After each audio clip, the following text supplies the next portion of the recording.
Round and round we go. Where we stop, nobody knows. In the end, we lose control. But right now, we're invincible. Heard you were lost in a plastic dream. Bought every lie from the TV screen. And now you don't even know what it means.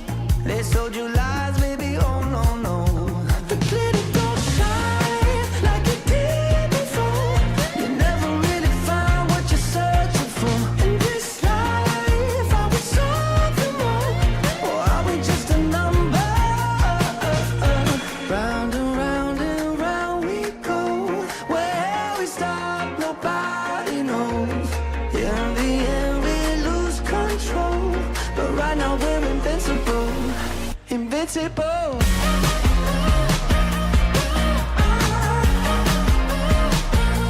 Invincible.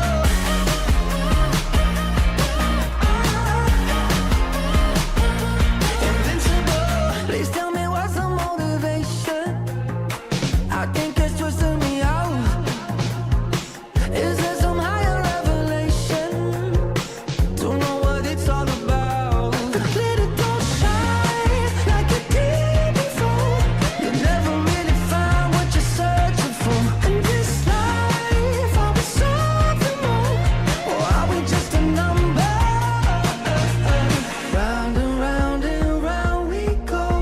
Where we stop, nobody knows. In the end, we lose control. But right now, we're invincible. Invincible.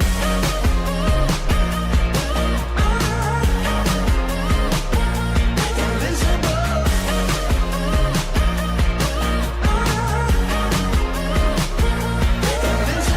Dancing 'cause we buzzing, we loving this, don't know nothing. Yeah, we on our way to try to be something, that's something. So yeah, we okay. Dancing 'cause we buzzing, we loving this, don't know nothing, but we trying to get a little bit of something. Then we gonna go and live it on a replay. The glitter don't shine like it did before. But right now we're invincible. The glitter don't shine like it did before. But right now we're invincible. Invincible.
Bro, why?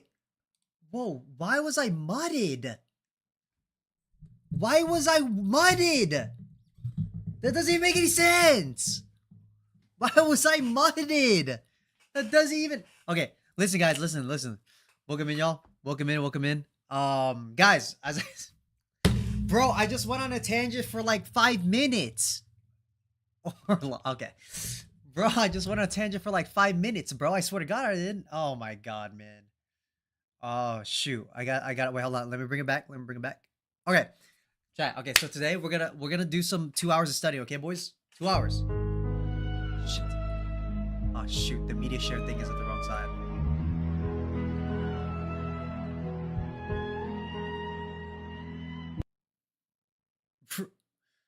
Bro.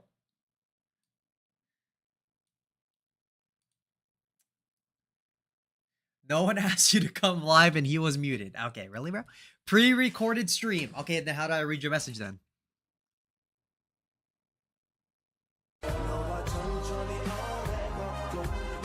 it's not that one, bro. Guys, I wish we could go straight to gaming right now, but W chopped. I'm not chopped, bro.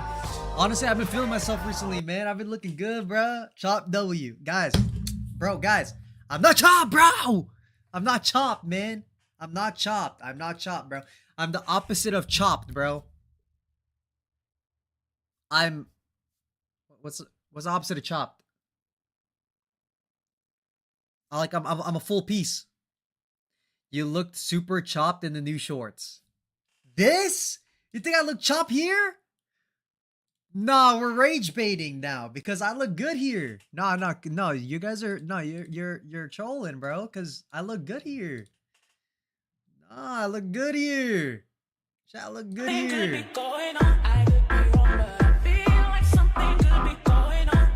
The next one, the Labubu's one. Oh, this one? Mom, your Labubus are here, bro?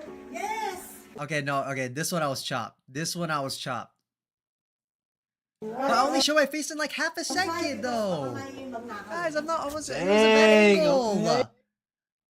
I look good here, lol. Okay, like my fault. Yeah, I'm telling you, you're chopped. It was a bad angle, bad lighting. The lighting was coming from behind my head, and the angle was bad. Like, come on, man. Guys, come on. No, this is the blue one. Is it? See?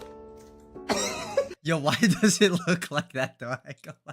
Yo, she opened this. She was like, "Oh my God, this is fake. This box is fake." I was like, "No, mom, it's not fake, bro." But it does look fake. That shit look like a fufu, bro. I ain't gonna lie. That shit look like a fufu. I ain't gonna lie to y'all, bro.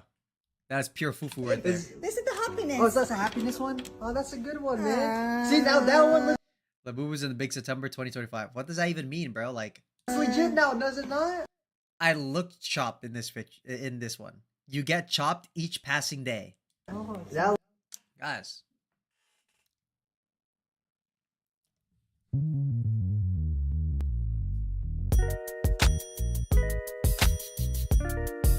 Yeah. Shorty, I know what you need. I got everything you need.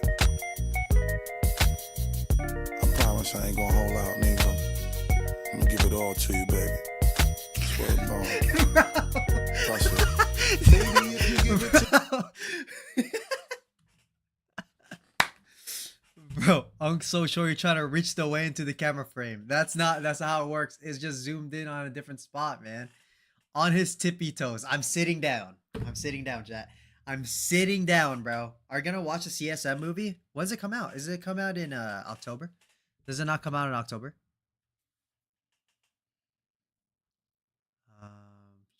Chopped again. Bro, for me it's this weekend. Yeah, for us it's in a while. When does... Why am I yelling at Google? When does the Chainsaw Man movie come out? Oh. Yeah, October 24th. It's still a while. It is a while, man. Bro, I kinda need Infinity Castle to drop again, bro. Deadass.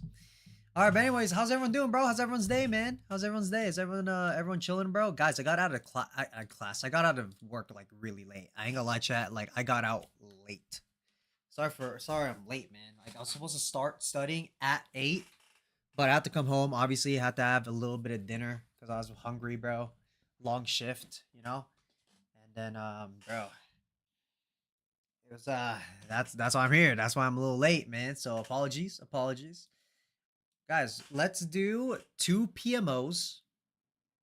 A hunt, bro. It's not even, bro. I only had like a bowl, bro. Like a bowl, like half rice, half chicken curry, bro. Like, what do you want? What do you want me to do? What do you want me to do, man? Like, what dead ass?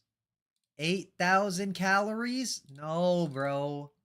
Guys, I've only had how much? It's on my phone. I think I've only had like 1,800 calories today, man. And I'm going a little bit over, bro. Come on, man. Guys, I woke up this morning, bro. I was light. I was light as a feather, bro. I was light as hell this morning, bro. 180,000.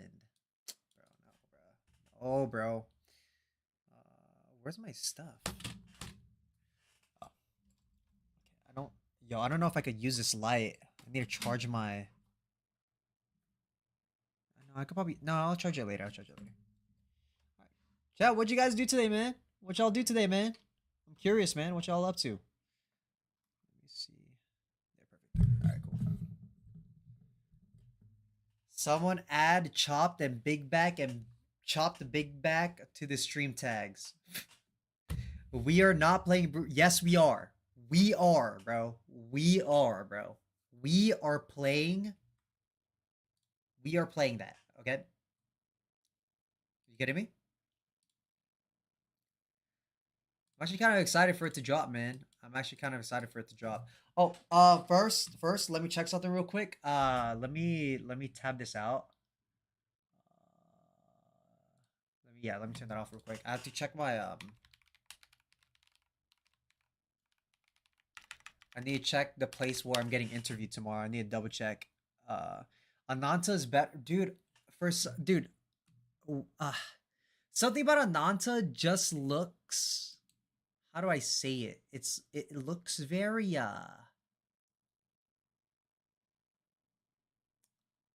looks tacky. It looks tacky, man. It looks kind of tacky. Yeah, I've seen the trailer. I've seen the trailer. I've seen the trailer. It looks tacky. Oh, this is an extended gameplay trailer. No, this shit looks tacky, bro. I don't fuck with it, man. It's not loading.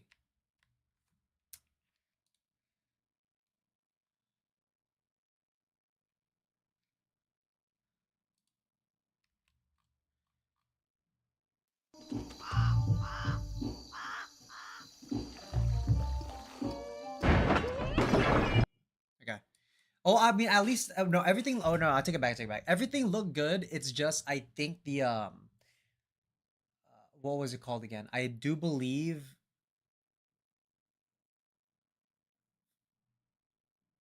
So I just read Things comment, bro. I lost my train of thought, bro. What do you mean it's not loading, bro? What do you mean it's not loading, bro? Okay, no, the swinging looks tacky. The swinging looks tacky. Everything else looks pretty good. Okay, I'll take a look at it in a second though. Let me check. I need to check this place that I'm getting interviewed at tomorrow. By the way, add prep for interview. Maybe let's see, and then let me add 2-hour PMO. Unk update Steam drivers. Your hair is pixelated. Okay, bro, I thought it was a serious thing, man. Okay, so this person, former clinical instructor at USC. Wait, if she was a clinical instructor at USC, I could probably have her help me get into USC. Wait, hold on. I need this job. Wait, no, I dead need this job, chat. I dead need this job. Doctor Dental Surgery, Seoul National University, Dude, how old is this woman, bro? Dr. Kim. This guy got America's Top Dentist 2023.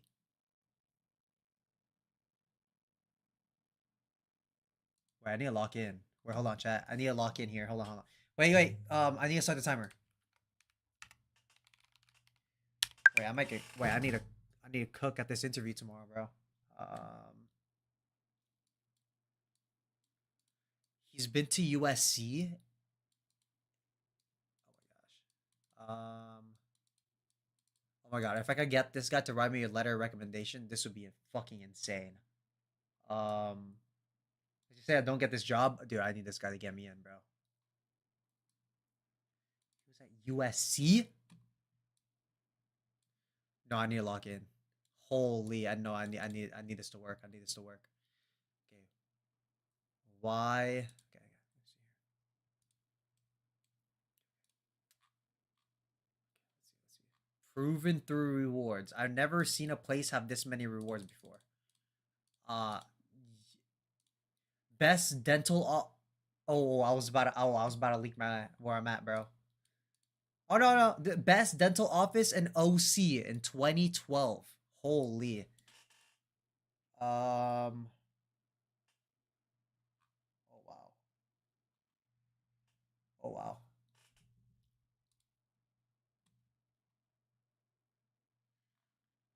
What the hell do they use over here? What is this shit? Guys, their system is insane. Bro, what is it? I never seen this tech before. Chat, I've never seen this tech before, bro. Okay, they have an iTero. I never used an iTero before, but I've seen people use it. Oh, they have this thingy. It's a 3D X-ray thingy. They have this Ceric, this one that in office making crown. Oh, they have this Morpheus. What the heck is a Morpheus? It's a scanner meant for 3D images. Whoa, bro. Is able to perform a scan in less than 1 second. What do you mean it's able to make it in 1 second? The heck does that even mean?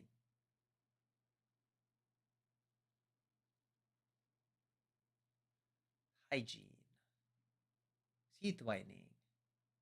Orthodontics. Dude, it's a family dentistry. Dude, this thing, they know how to do, they know what's up, bro. Saturday. New patient specials, initial $99 for initial exam and x-rays. Kind of expensive, no? Let's see. Privacy policies. Blog. They have a blog. They have a blog about why wisdom teeth removal is necessary. Bro. Oh, these are back in 2020. These are old ass. Okay. Bro, guys, I'm scared. Guys, I'm not gonna lie. I'm kind of scared for this interview, bro.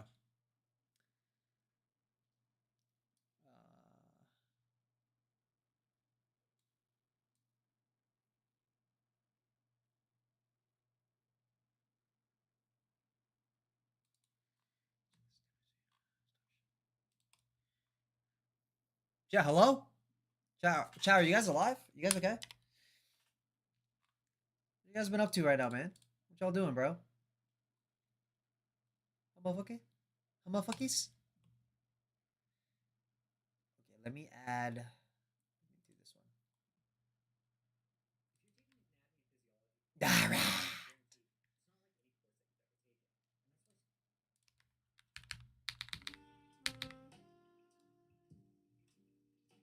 Okay. So we just have nothing coming out of it. Okay, this is fantastic. This is just like, this is great. What in the fuck? What is happening, bro? What's happening to my audio? Music, audio input, audio output. Let's see. Properties. Why is it not on anything? Let's say earphones. Force me to input. What's going on? It's not working.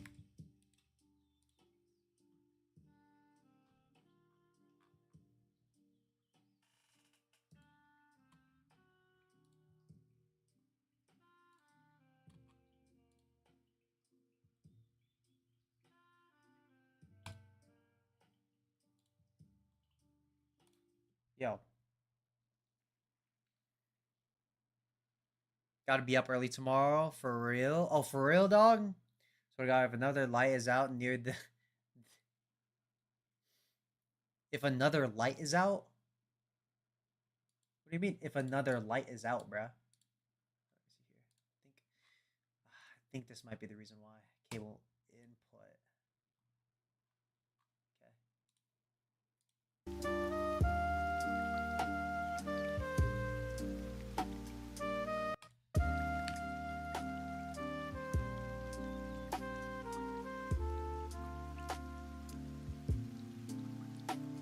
Traffic light?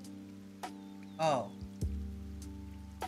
Wait, why traffic light though? What's up with the traffic lights? They be breaking over there?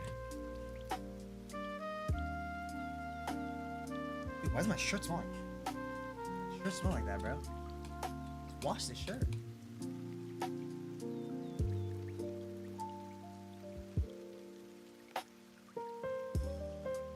Should add an extra 30 minutes to my damn commute on Tuesday. Shitty ass area. Wait. What? Oh, because it becomes a stop and go. But like,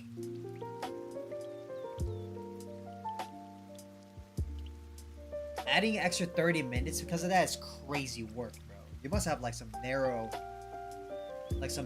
ass like busy. Damn, bro. Just pictures. Yo, this office is insane. This office is insane.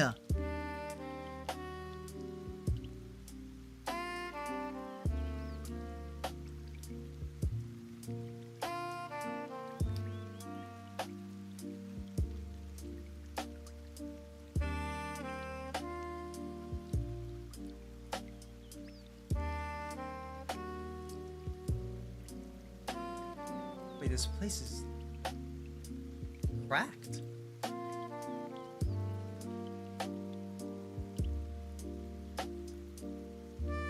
It's hella cracked.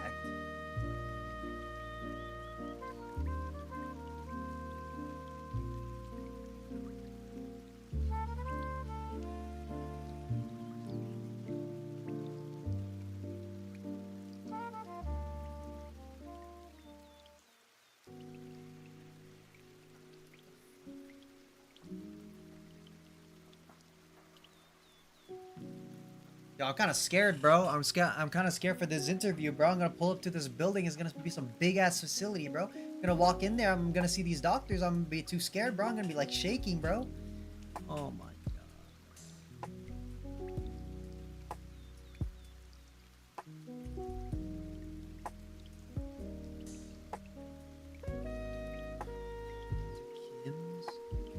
His hobbies carry him on travels to continue his education and offer free dentistry in the third world. Wait, I kind of want to do that. Wait, that's what I kind of want to do with my DDS if I get a DDS. That's some shit I want to do. Wait, hold on now.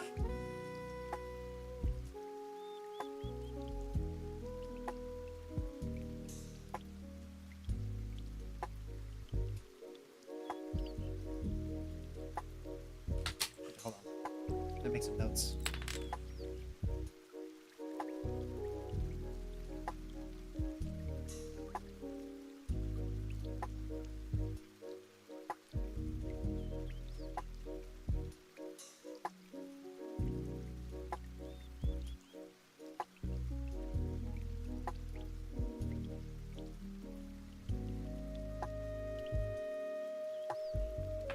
Okay.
good.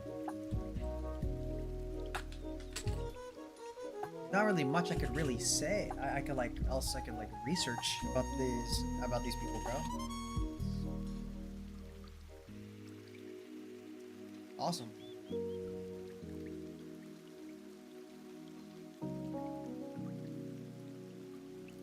Fantastic. Okay. Well, with that being said, let's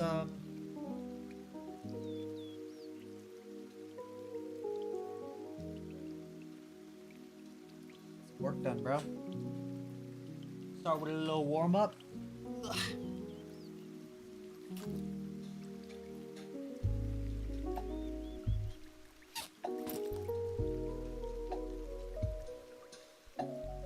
Light little warm up, you feel me, chat?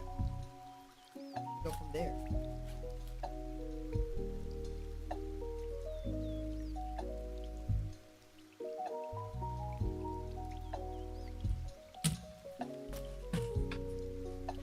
See how far we can make it.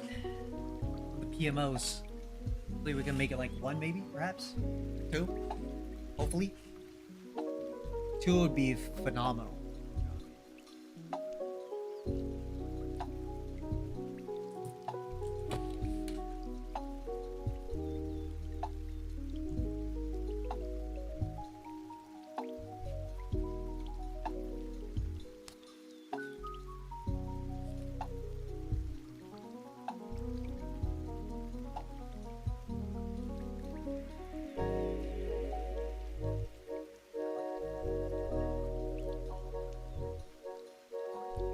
Yeah, this shirt smells weird, bro.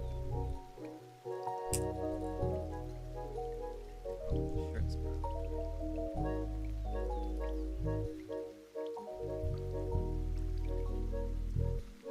All right, come on.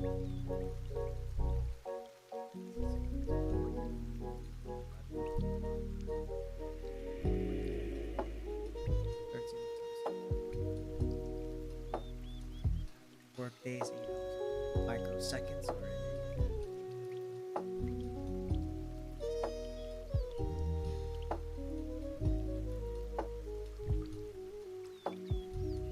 Microseconds. Okay.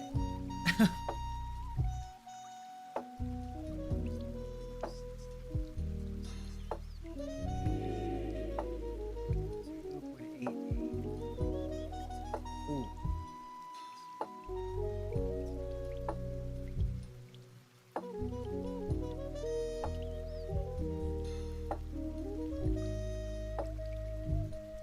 Micro this.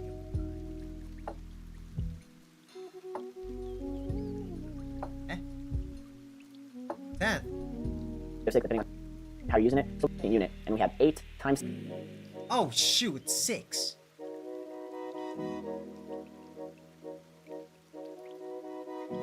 Oh shoot. Oops. Oops. Oops. Which of the following is the most acidic? So I'm not gonna get a periodic table. Yo. Website. I know the exam is gonna give me.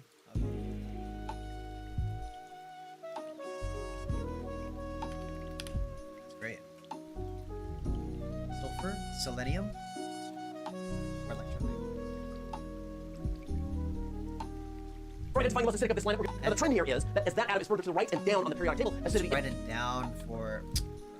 Which is the following compounds best match CNMR? So bad at CNMR. Gotta have to guess on this one because I'm not sure.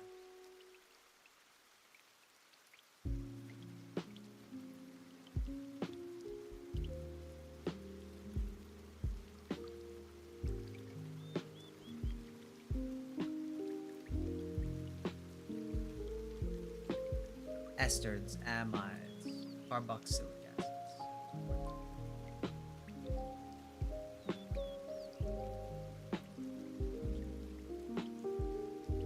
Type. Boiling point of 1 molal.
Wow, that's the type of. Was it, the rate constant for the following rate expression? Rate 2a.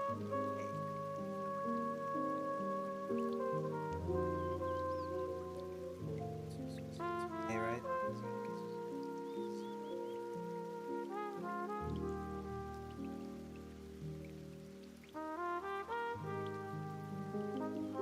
So by way of review, in general, for any reaction like the generic one shown right here, that reaction's rate law will be equal to K multiplied by the concentration of each of the reactants, each raised to some exponent m and n. Now, as it turns out, K is something called that reaction's rate constant, and m and n are numbers that have to be determined experimentally. Additionally, m and n are not necessarily equal to the coefficients A and B next to these reactants. Sometimes they are, but if so, it's only by coincidence. Notice that products do not appear in the rate law, only reactants. Let's take this generic rate law then and add it to our question slide as we go back. My simple exponents, m and n, and whatever other numbers you want to come up with, all are equal to 0. So reactant A, for example, raised to the 0th power would just be mathematically equal to 1, regardless of the concentration. And the same thing would be true of B. Again, because no reactants appear in here, it's just 2 multiplied by rate together, and then taking that answer's absolute value. For example, B. Again, because no reactants appear in here, it's just 2 multiplied by rate constant, this is a 0-order reaction, which I hope makes sense. Yeah. Each centrosome contains 2 centrioles. Which best describes the regioselectivity and stereospecificity of the oxymercuration demercuration of alkene? Yeah, right? I don't remember if it was Markovnikov. Use some mercury.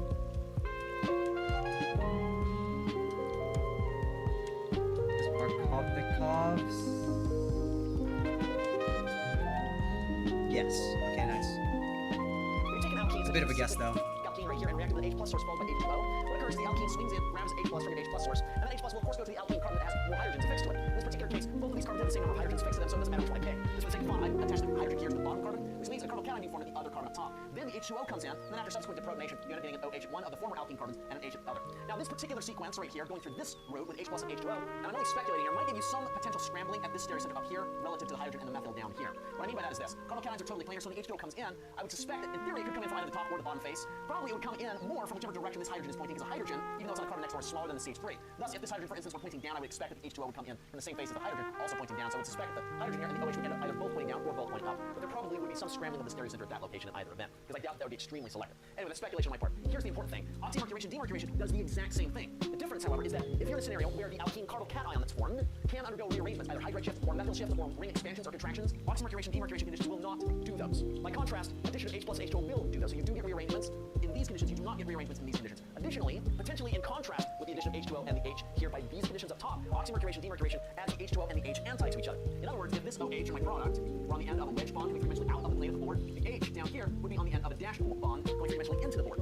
The reality is that you'll end up getting both in enantiomers, which we regularly abbreviate or indicate using this symbol right here. Nonetheless, oxymercuration, demercuration, whose detailed mechanism you don't need to know, does have those subtle nuances that the OH and the H end up anti to each other, and that no rearrangements are possible. You can see, however, that in both scenarios, the reaction up top as well as the reaction down bottom, we end up forming the Markovnikov product. That is the hydrogen.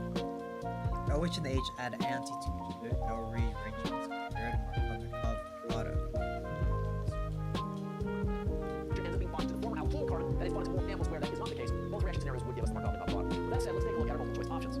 Let's see if we have options C and D. Both of them indicate that we answer. What did I just tell you? I'll put that as learning, reviewing.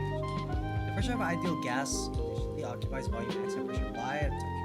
If this pressure is reduced to 1/2 Y, what is the volume pressure? What is the pH of a solution composed of 1 molar and 1 molar NaCH?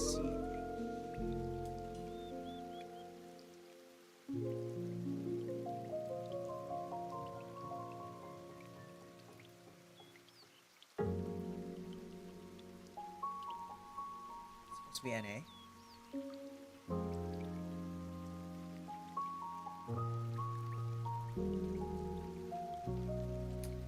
But how much though?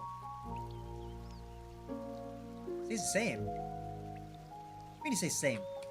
So for a problem like this, we're provided a weak acid, acetic acid, together with its conjugate base. You can see formula-wise, that's exactly what's going on. The only difference between these two formulas is this acetic acid loses its H as it becomes its conjugate base acetate. So this is a weak acid conjugate base system. It releases that H as H+ or H+ equivalent. So if you've got this kind of thing and you have the right information, you can calculate pH using the Henderson-Hassel Henderson-Hasselbalch equation, which is this equation right here. pKa provided from 4.8 plus the log of the concentration of the conjugate base, in this case acetate, divided by the concentration of our weak acid. Beautifully, mathematically, those concentrations are provided as probably being 1 and 1. So in other words, I've got 1 here for my A minus, and 1 here for my HA. So I've got log of 1 divided by 1, which is the log of 1. Now what the rule is the log of 1? Well, it turns out that the log of 1 is actually 0, and that's a good thing to memorize. So this all simplifies 304.8 plus 0, hence making the pH 4.8. Now you could solve this using ice table, which is my preferred way, because there's some situations in which the Henderson-Hasselbalch equation doesn't necessarily work, but the Henderson-Hasselbalch is a great and fast go-to in situations like this, which are textbook perfect for it. Anyway, 4.8 is our answer, which you can see is option C. Definitely not that good at that one right now. Okay. What was the warm-up that I had yesterday? So went to gases. Okay. So let's start with something that's gases. Gases. Oh. Hole punch generator. Let's do the hole punching cubic.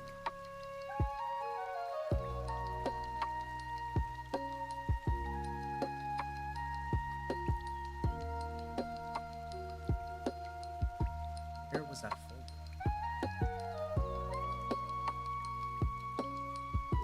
Why is it here?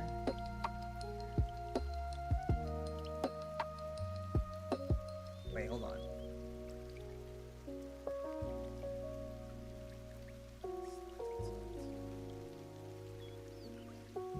Cross. Then okay. Then boom.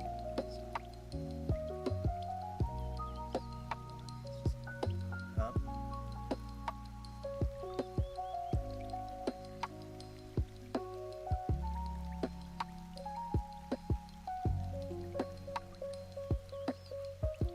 Okay.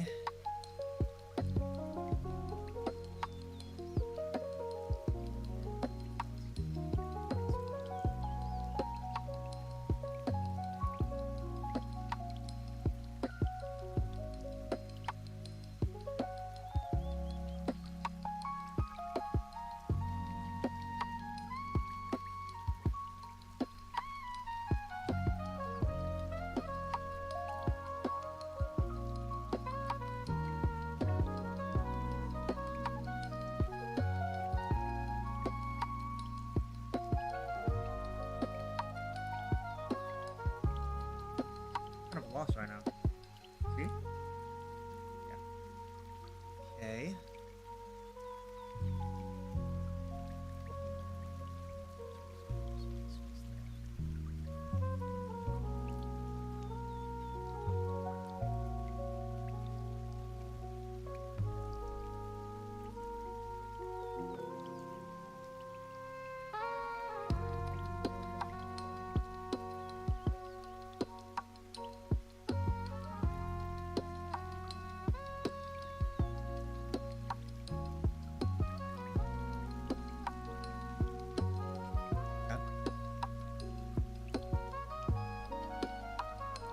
Okay.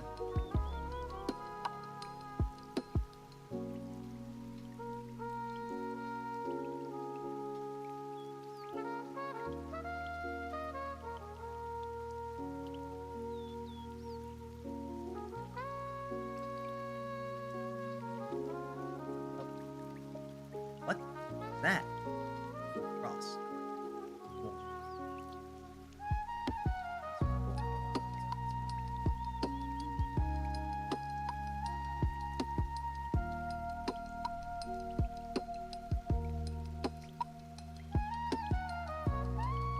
Boom.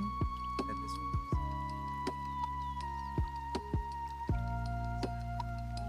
Oh, this one.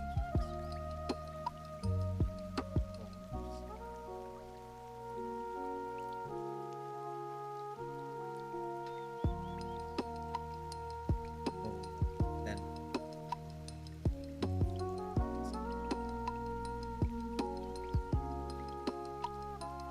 yeah, I keep.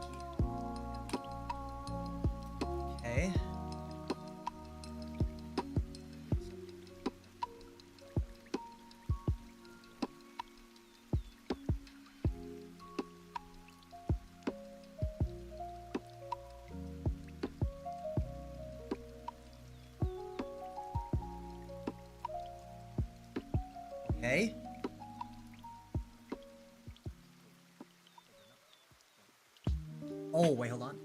Wait, yeah. Boom,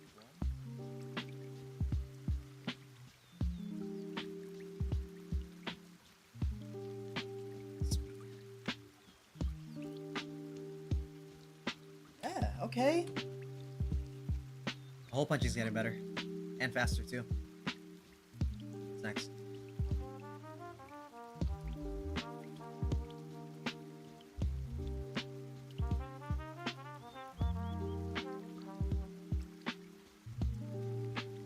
Molecular genetics. Molecular genetics, chat. Yo, Robin, what's up, man? Welcome to the stream, dog. Welcome in, man. How are you? How are you? What's up, dog? What's up?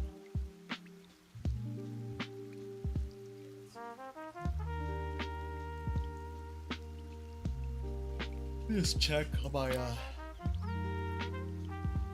interview mañana.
Alright, let's see here. What do we got? Type of protein binds enhancers to increase transcription. Increase transcription. Oh, it is activators. I was thinking too much. Okay. There's a term. No, they said colonization. Co-localization. Enhancers in the ground.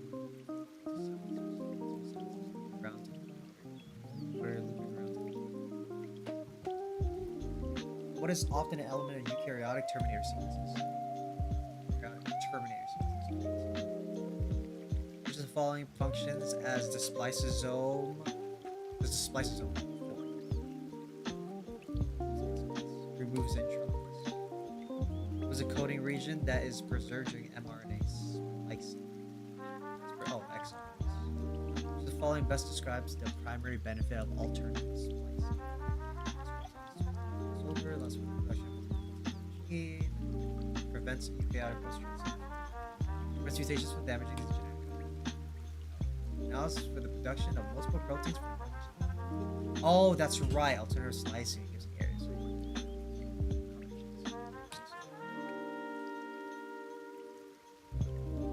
All the following examples of eukaryotic post-transcriptional modifications to one. 5' cap, alternative splicing, miRNA. Silencing. Polynate. Now we use a microRNA. How do microRNA molecule silences genes? I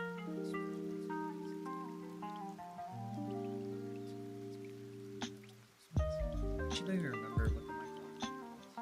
I believe it's exo. Complementary base pairing with mRNA.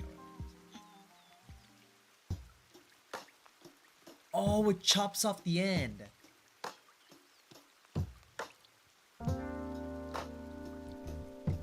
Chop off the end. How many bases mRNA makes up a codon? How many unique codons can be made from our genetic code? Which of the following best describes the phenomenon that multiple codons can code for the same amino acid? Oh, regeneration, degeneracy, degeneracy. Which AA does the star code of AIG stand for? Nine. Following are all stop codons. Oh, shoot. UAA, UGA, UAA, UAG, no, UAA, UAG, UGA. All the following coding strand sequences correspond to the an mRNA product that contains stop codon.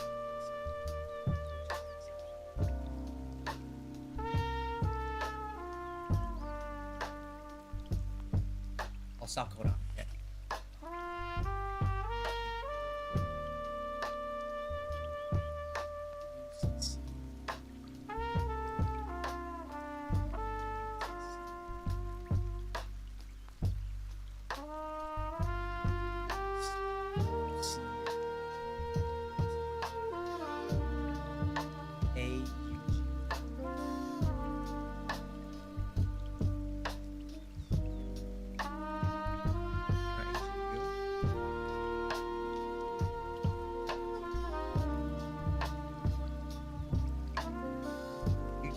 Oh yeah, UGA is one of them.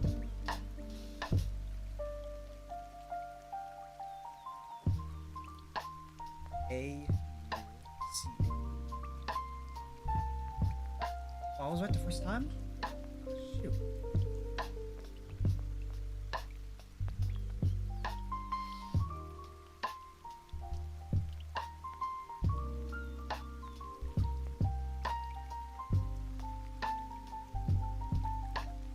UAC.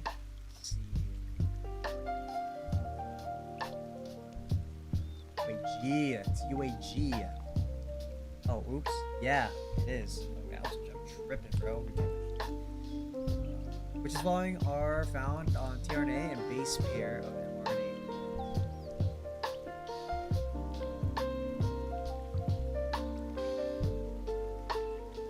Anticodons? Following the new TNA molecules enter in translation. A. Which ribosome site is a polypeptide chain carried? Carried into the site. Which site do tRNAs leave the... That for now. Pretty good. What you got me doing next, huh? Got me doing next. Microscopy and lab techniques. Oh, this section's so butt, man. In this video, we're going to be discussing some specialized enzymes as well as some methods of analysis. So we'll begin today's discussion by talking about a couple. It's so buns, man.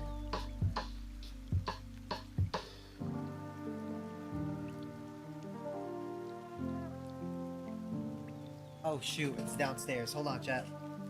Be right back. Damn, I'm looking slick. Damn! Damn!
Alright, chat, we back. He's back, we's back. Right. Gotta make some flashcards off of these things. Come on now.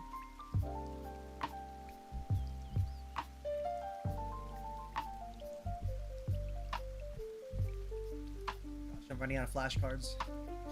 a couple of very interesting enzymes. These are known as exonucleases and endonucleases. Now, the suffix nuclease is present in both of these, and it's referring to the fact that these enzymes like to cleave nucleotides. They like to cleave polynucleotide chains. Now, the prefixes give us a clue into how exactly they're going to go about doing it. Our first one is known as an exonuclease. The prefix here is exo. That prefix refers to being on the outside of something, and exonucleases are going to cleave nucleotides from the ends of the polynucleotide chain. This is something that we can appreciate on our visual here. You can see this exonucleotide just working its way from the outside in, cleaving nucleotides off of the end of this chain. This will produce something called a sticky end, which we'll talk about in more detail in just a moment. On the flip side of the coin, we have endonucleases. The prefix here is endo, which refers to inside or within. And so when we see an endonuclease going to work, we would expect it to be cleaving nucleotides from the inside out, from the inside of the polynucleotide chain. And as you can see in our visual over here on the right side, that's exactly what this endonuclease is doing. It has jumped in right into the middle of this chain and cleaved it into two separate parts, rather than just working its way from the outside in, like this exonuclease is. This is going to produce something different. The product here can still be sticky ends, which we just saw with the exonucleases, but it's also possible for endonucleases to create something called a blunt end. Again, we're going to be talking about both of these terms in more detail in just a moment. Before we do that, we need to discuss restriction enzymes. Restriction enzymes are a very interesting and specialized type of endonuclease. Remember, these are the nucleases that cut nucleotide strands from within. And the reason that restriction enzymes are so fascinating is because they prefer to cleave nucleotide chains at something called palindromic sequences. But what is a palindromic sequence and why is it so interesting? Palindromic sequences are regions of a nucleotide chain where the sequence reads the exact same in the 5 to 3' direction on both strands. To give you a better visual of what we're talking about here, sometimes you can find a palindrome present on the calendar with a date. An example of a palindromic date would be something like May 25th, 2025. Written another way, this date would be 5/25/25. If you read it in the reverse order, it would still read 5/25/25. That is an example of palindrome in everyday life, and the exact same concept applies here with palindromic sequences. Take our example that we have below. With strand A, if you move in the 5 to 3' direction, we have G, A, A, T, T, C. But interestingly enough, if you flip it over and look at the complementary strand B, moving in the 5 to 3' direction here will also yield G, A, T, T, C. The same exact 5 to 3' sequence that we saw in strand A. And so now that we've covered our enzymes, let's go ahead and talk about those products we mentioned earlier, the sticky and blunt ends. What these refer to are the anatomy of the ends of these nucleotide chains that we end up with after the exonucleases and endonucleases do their work. First, we'll discuss sticky ends. If you remember, these can be produced by exonucleases or endonucleases. With sticky ends, we would expect to see a single chain overhanging segment. This single chain overhanging segment is going to have unpaired nucleotides. You can see what this looks like in our visual down below, as our resulting sticky ends have these single chain areas that have unpaired nucleotides. And you can imagine how it's possible to produce these with both exonucleases and endonucleases. For exonucleases first, let's just assume that this was its own strand and this one didn't even exist. The exonuclease would come and attach to the end and start gobbling up nucleotides one by one from the outside in. And since it's only focusing on one of these strands, it's going to leave all of these unpaired. Switching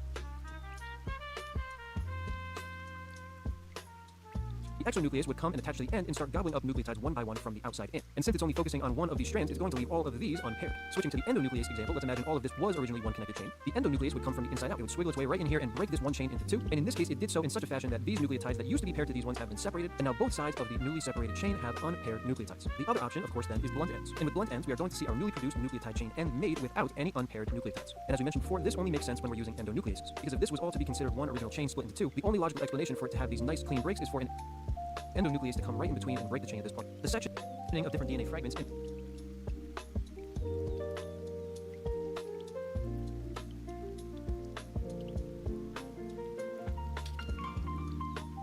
production of the sticky and blunt ends opens up an opportunity. It opens up the opportunity for the formation of recombinant DNA. With these newly fragmented DNA strands, it becomes possible for DNA fragments from different sources to join together at their blunt and or sticky ends to produce new DNA. To explain how this might go, let's go back to our visual and look at the sticky ends. Let's just imagine that this one on the left came from one source, and this one on the right came from a totally different second source. And whether it was two exonucleases or two endonucleases, somehow these DNA sequences have been fragmented in such a way that their ends would match and would actually be able to base pair together. And so what happens is they oblige and they bond together, and now these two DNA fragments that have come from two different sources have joined together, forming recombinant DNA. And it's possible that this is a completely unique combination that we just formed. Because don't forget, all of the DNA to the left of this sticky end comes from one source, and all of the DNA to the right of this sticky end comes from a completely different source. And so it's possible that when we combine it, we have just made something brand new. So now we can go ahead and move on to talk about a couple of different techniques we can use to analyze these molecules. The first technique we discuss is called southern blotting. Southern blotting is used to analyze the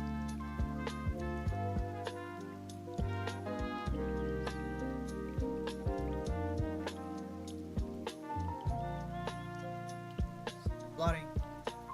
DNA, but more specifically what we're going to be doing is we're going to be trying to identify specific fragments of known DNA within a much larger population of DNA. So how would we go about differentiating these DNA fragments into the ones that we're looking for and into just the rest of the DNA? But we're going to utilize a technique we've discussed previously, gel electrophoresis. And just for a refresher, gel electrophoresis is the process where you put different molecules into the same agarose gel, and based on the size, density, and charge of those different molecules, they'll move through the gel at different rates and move to different final endpoints. And so what we can do is we can expose some DNA to the restriction enzymes that we discussed earlier, producing a bunch of single-strand fragments for us that we can place into the different wells of the agarose gel and perform our gel electrophoresis. Once gel electrophoresis is complete, we go ahead and transfer all of our DNA fragments onto a membrane. And then what we'll do is we'll take that membrane and we're going to expose it to some labeled DNA probes, where DNA probes represent single-stranded pieces of DNA which bind to complementary sequences. Next, we have northern blotting.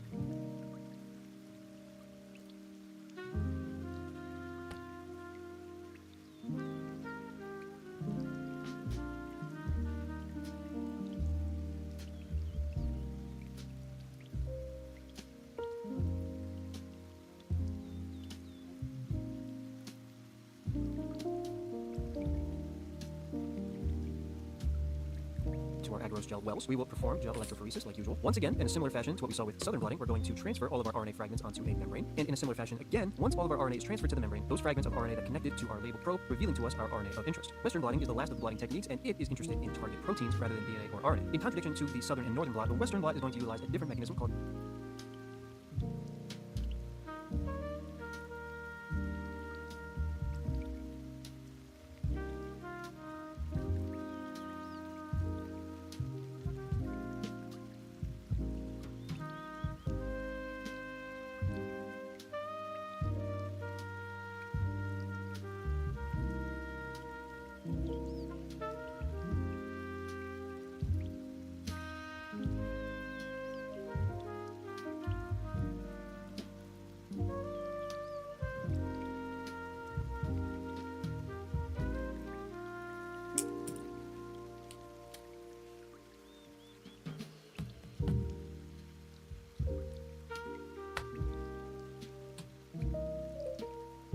Oh, yeah, the video. How's it going? And rather than use, but why would we stronger visual signal? Now here we have a summarized table of all of the blotting techniques. Please feel free to use this in your own review and try and recall the mnemonic snowdrop on test day. Snowdrop stands for southern blotting, northern blotting, and then there's a break with the O at nothing, and then western blotting. And then on the other side with drop we have DNA, RNA, again nothing, and then protein. The O is in the first technique that we discussed, and this Which techniques identify fragments of known RNA? how's it going, everybody? This is Zach, and to wrap up this chapter, we're going to have a brief discussion of genomics. Genomics is the scientific discipline that is concerned with an organism's genome. The genome is considered to contain all genes possessed by an individual. In general, when you see a biological term that ends with ome, O-M-E, as genome does, this is a suffix that refers to a collection of something, or the sum of multiple parts. And so in this instance, it's used to describe the sum of all the genes of a given organism. But this suffix is used elsewhere in biology, notably in the term microbiome, which is something that's used to describe the sum of all of the microorganisms that are found within an individual. Within genomics, we are going to be looking at all of those genes of the given organism's genome, and we're going to be interested in where they are, how they function, and how they interact. In order to make this a more functional process, we're going to need something called gene annotation. Gene annotation is going to get us some vital information for analyzing the genome. It's going to allow us to figure out where these genes are located within the genome, which also will allow us to determine where genes are spatially in relation to each other. It will allow us to identify coding versus non-coding regions of a genome, and once we can identify the locations of genes, tell whether they are coding or non-coding, gene annotation will also allow us to determine the functions. Now to do this, we're going to need two separate processes, which we'll be discussing in successive slides. We need to develop a genomic library, and we need to utilize DNA microarrays. So let's go ahead and break down the genomic library first. The best way to think of a genomic library is just like any other library. This is going to serve as a reservoir for information, but rather than the information being books like you expect to find in a typical library, here we are going to be storing all the DNA and consequently the genes of an organism's genome. So what does the process look like for developing a genomic library? Now the way that we're going to get there is by utilizing the process of bacterial cloning, which affords us the opportunity to discuss the process within the context of a genomic library. To discuss this, let's think about our starting point and our end goal. Of course, to start this whole process, we need access to raw DNA, which means we are going to need to extract DNA from some cells of a given organism. Now let's fast forward to our end goal, and then we can connect the dots. Our end goal is going to be to find and extract some target DNA, which is of particular interest, and amplify that and make as many copies of it as possible, which would ease our analysis. The first step to get there is actually going to be fragmenting the DNA we just extracted. This is something that we can loosely see here, and we're going to be enlisting the restriction enzyme that we just discussed in the last video. Now that our DNA is processed into smaller fragments, what we can do is actually utilize the replication machinery of bacteria to find and later amplify the target DNA. What we're going to do is use the enzyme DNA ligase and incorporate our newly processed DNA fragments into plasmids, with plasmids being these circular, extra-chromosomal DNA structures found in prokaryotic organisms. If we have competent bacteria which are capable of taking up free DNA from their environment, like our newly formed plasmids, once these plasmids are within our new bacteria, we can kind of screen out the ones that we want versus the ones that we don't want, using the processes of antibiotic resistance, where we plate all the bacteria, expose them to an antibiotic, and only expect those bacteria with the target gene to survive and grow, as well as color change techniques, where we are relying on the disruption of certain genes from the insertion of our new recombinant genes via the plasmid to produce some differential coloration of the bacteria during growth. From there, we can isolate our target bacteria with our target gene and create many copies, thus creating many copies of the DNA of interest, giving us much more information to analyze. This is a process that you can repeat as many times as you like, with as many target fragments as you like, and bit by bit, sequence by sequence, you can end up with a sufficiently large portion of isolated and replicated DNA. Analyze most, if not all, of the genes within a given genome, spatially as well as functionally. Let's also take a moment to talk about the DNA microarray. The DNA microarrays are used for is to determine if a known gene is present within an organism. Found on our physical microarray setup, found in the rightmost portion of our visual, are thousands of what are known as DNA probes. The word probe here is very accurate. What we're going to do is we're going to expose these probes to genetic information from a given organism. What these probes are designed to do is bind to complementary DNA fragments, which we will explain how we get them. They're going to be coming from our original organism, but they're only designed to bind to specific regions of complementary DNA. And this is how we're going to find out if something's present within an organism or not. Because on the right, we already have these pre-made probes, and the probes know what they're looking for. They're designed specifically to only bind to one thing, and it's either there or it's not. The gene that it's interested in is either present in the sample, and in that case, it will bind nicely to it, or the gene's not, and the probe will bind to nothing. First things first, let's actually talk about how we're going to get this complementary DNA so that we can then expose it to our probes. What we'll do is we're going to isolate a cell from our organism of interest, and we're going to start by extracting mRNA. We're then going to utilize the enzyme reverse transcriptase, because this is the fascinating enzyme with the capacity to reverse the central dogma and turn RNA back into DNA. This is where we're going to get our cDNA, complement DNA. Now that we have our complement DNA, we can expose it to that microarray like we talked about before with all of our probes that know exactly what they're looking for. And if the genes that we were curious about are there, then this cDNA is going to hybridize to our DNA probes. But how do we actually interpret this hybridization? Well, if you go back a step, when we created our cDNA from our mRNA in this stage here using reverse transcriptase, notice the color change from the mRNA to the cDNA. What happened is we took all of these nice mRNA fragments, and as we were turning them into cDNA with reverse transcriptase, we were labeling our new cDNA with fluorescent dyes. And so in this example, we have two different samples that we labeled with two different fluorescent dyes. So this one looks more like a green color, and this one fluoresces red. But the principle is the same. The fact that these cDNA units have fluorescent tagging means that if they hybridize to a probe and are therefore stuck onto our physical microarray, when we go back and look at our physical microarray and analyze it for any fluorescence, all of the cDNA that hybridized to our probes will fluoresce, just like we see here. It's going to light up this microarray. This will go ahead and indicate to us the presence of the gene that we're wondering about. Okay, so at this point, let's go ahead and move on to a mini quiz to see how you may be asked about these concepts on testing. Which of the following is true? Extract DNA first. The method of BACT-A, which is to use all the bacteria exposed to the DNA of interest, or is to determine and replicate DNA. Analyze most, if not all, of the gene.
Genes within a given genome, spatially as well as functionally. Let's also take a moment to talk about the DNA micro.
Okay, that's one PMO. Let's go, man. One PMO. Boys, after this, we're gonna play just a little bit of games and then gotta hop off, man. Guys, I got an early day tomorrow again. Week at PMO. What are you talking about, bro? 24-hour PMO stream when? We're not gonna be PMO'd for 24 hours, bro. I'll tell you that. 24 hours of PMO is crazy, bro. I don't even think I could get to 8. I think I'll be able to even get to 8, bro. You know what I'm saying? Anyways, let me look at this video that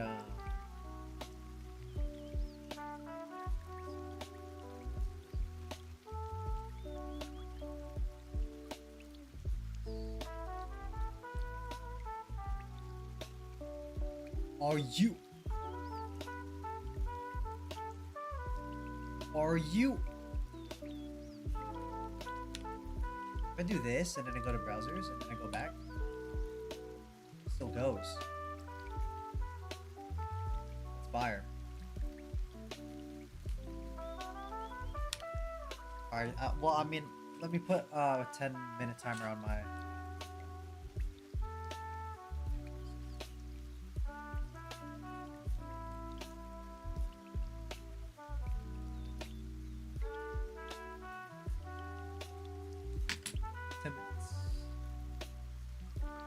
Reset hair.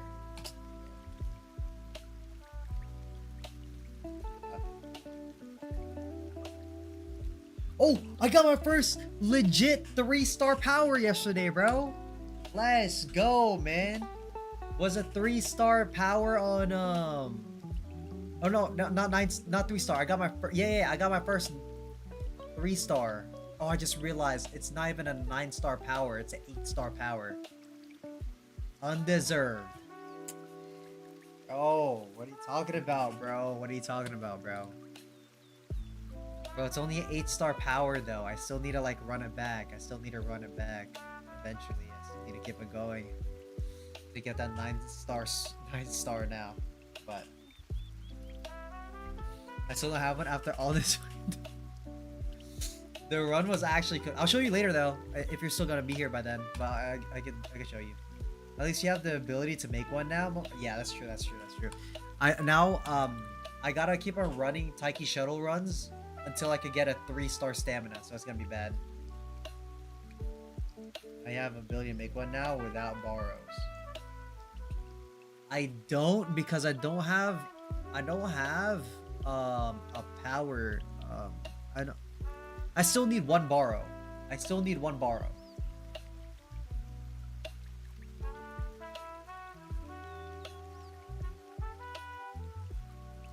Oh wait, no, I'm tripping. I'm tripping, bro. I made like a racer with 9-star no, I lied. It's a 5-star stamina with a 3-star power.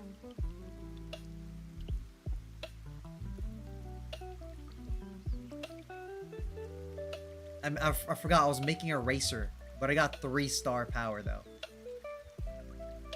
But I still think it's good though. I still think it's a good thing. It could be a grandparent runner. It could be a grandparent runner. You know what I mean? It could still be a grandparent runner. It's chill. It's chill. It's chill.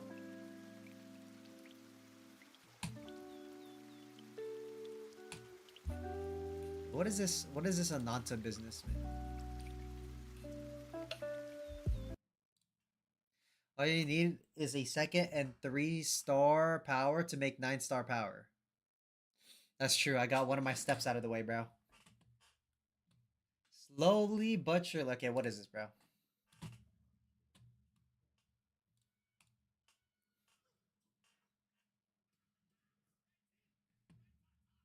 Is this gonna be fire? Bro, where is my audio output, bro? Why is it mudded?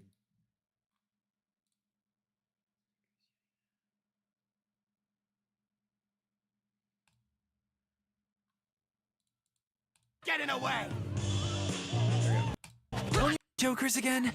This time you're not getting I feel away! Oh, like this game took like aspects of You guys have a anything lot of games. better to do? Bro, did these people take the gameplay from Spider-Man? Everyone dog pot! Like the Venom version. Let's show him the black metal crew means business! A little bit of Batman, a little bit of Spider-Man. Spider-Man, Venom, GTA. I know, yeah, actually. I'll pound you! Yo, you should see this guy. You To the should see the pavement. swinging, bro. The swinging is Could actually you fucking guys sick. at least try not to come off so desperate? What do you guys really want? Our boss wants to hold a concert in the city. There a problem Yo, with what's that? Insomniac Hey, Games just gonna book a say about stadium this? like everyone else. A dinky stadium couldn't possibly handle the majesty of the boss's rock show! It looks kind of tacky, Okay. bro. Then how about a beach concert? Surround him! Bro, really enough. I think it's a little bit like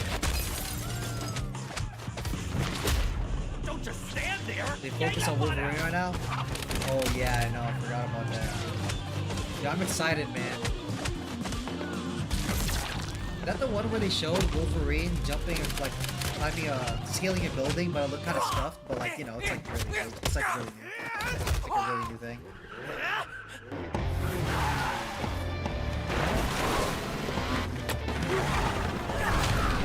I can't throw. One gets excited to watch me throw. What? You guys seem to be having a good time. Talking, Was it bro. exciting enough for you before? Did you have the reveal trailer for the dog ass state of play? Looking for an encore? Not with music that cringe. By the way, who are you? I work for the Nova City Crime Agency. I can explain. They started all that back there, not me. No need to get jumpy. I just... Watch out! Damn. What's with the hot pursuit? Think you can lose him? Hold on tight. Okay. That smallest car's not doing that damage, bro. Let's be real.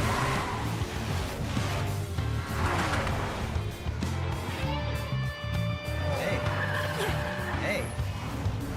Darn, Let me see the actual driving though. Let me see the driving though. Let me see the actual driving though. Jeez, this is a bit much. In front of us! Get closer. I've got an idea.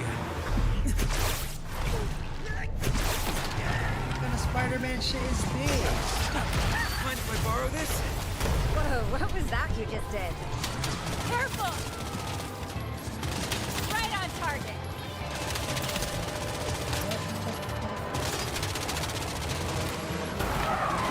Looks like their license is getting revoked. They've really got their hooks in us. Aim for the tires. Hubs and blades. That. Well done. Okay. Another one. Okay, Jack, come on. They just shot a wheel and then the whole entire Don't car stop blew up. firing. Like, let's be for real. Let's just stack it, bro. Sweet. Keep at it. Yeah, I thought nothing was gonna Get be a like little its own closer. thing. I thought it was gonna be like, you know, Aim for the it's gonna have its driver. own like cool mechanics or whatever. Adios! This is scuffed. Like it looks good, but like the greatest gameplay behind the is wheel, are scuffed, they? straight up. Same goes for their shooting. Good thing I've got a bona fide wheelman. And one who follows the rules of the road, too. Unfortunately, I can't say the same for the truck up ahead. Raise the voice a little more. I can almost hear your voice. Crap, no time to dodge.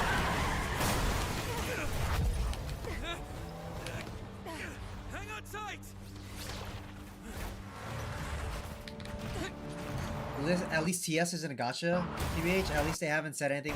No, they said it's not gonna be a gotcha. They said this one and then NTE Global is also not gonna be gotcha, if I'm not mistaken. You've got some serious strength, just like in the videos. Thanks.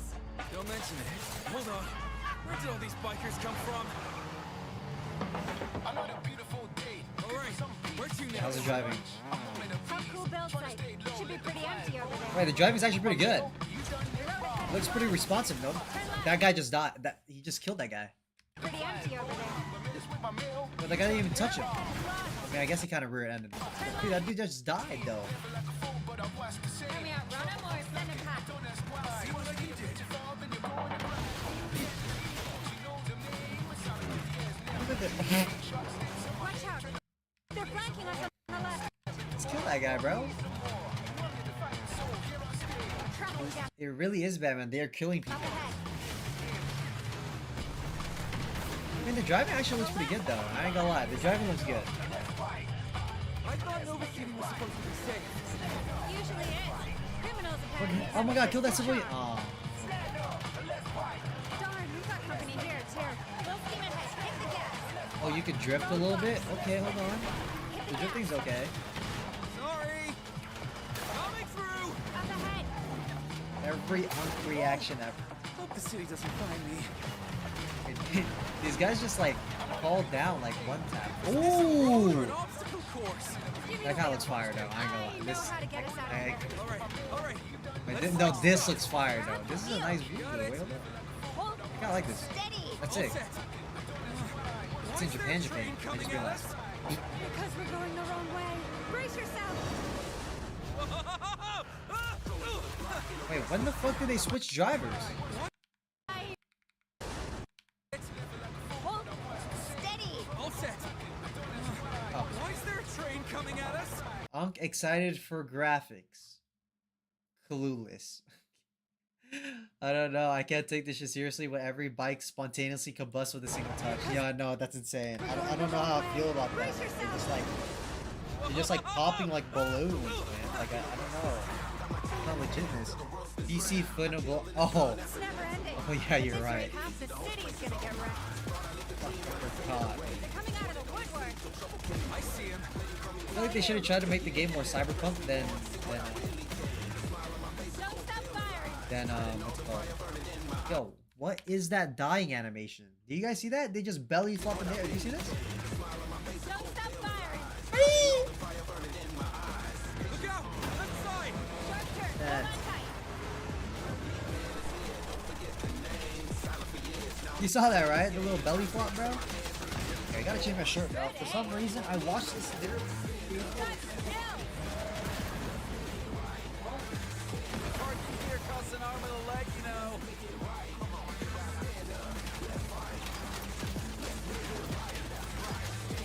Nice. Perfect. In front of us.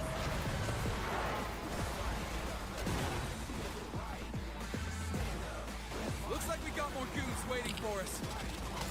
Perfect chance for you to test your marksmanship.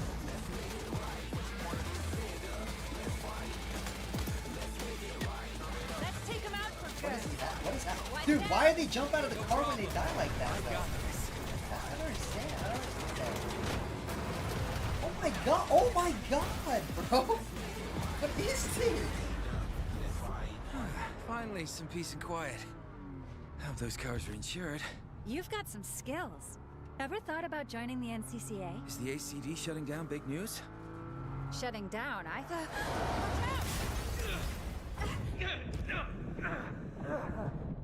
It's not far away. Did I miss anything?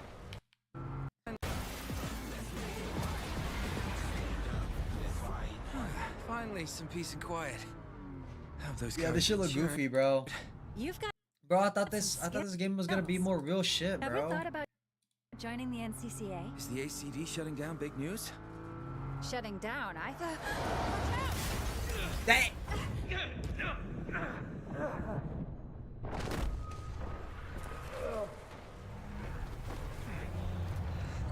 Watch out. Yeah, let me just dodge a fucking T-bone What plate. the heck? What the heck? Oh my god, QTE, QTE!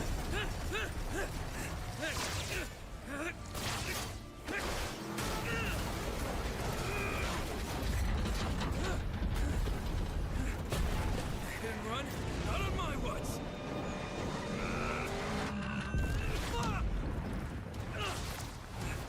Hey! Hey! Wait a second! Oh no! Okay. No, okay. Yo, get your inputs right, dog. Driver telling me the passenger to watch out when they're the one behind the wheel.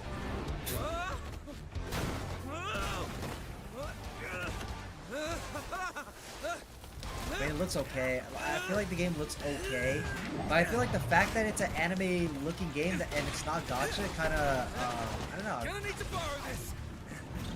Hey, quit Got hurling fired. stuff, would ya? I think I just have to give it a try. It's either gonna be this game that I play or it's gonna be Ananta, bro. Look at two. I Hi gotta there. get you down, bro. S. Strike! Just BDSM the fuck out of that guy. Just a minor hiccup. But he also died. He spun him around and he died. Look, he turned him into a top and then he died. Just a minor hiccup. Here, catch. Ananta or Ananta got unk. Oh shoot, I meant Ananta or Blue Protocol. Sorry. Perfect! Appreciate My it! fault.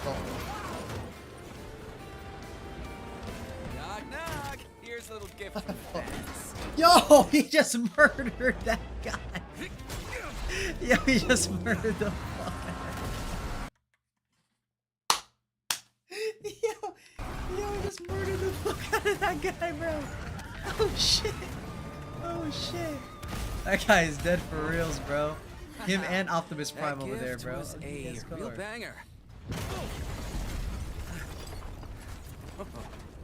That was intense. The cleanup is gonna be a nightmare, though. Looks like that's the end of the show. Nicely done back there. I still owe you a proper introduction. I'm Lakia Rain, director of the Nova City Crime Agency. Take a shot for every What do you explosion. say, Oh, hell no. Master? Got a minute? Wait, are we heading to the Not NCCA? realistic, that car Don't shouldn't need be to working by get me now. into Oh the yeah, ask that to city. GTA, bro. Ask that to GTA. Let's find a spot and chat for a while. You've got me curious. Bro, my car in GTA could have the biggest dent that folds the car into 3 folds, and it still could run, bro. Go up to 80 miles per hour at least. You know what I mean? Like, come on. Alright, guys, let's get one more PMO going. One more PMO. One more PMO. One more PMO.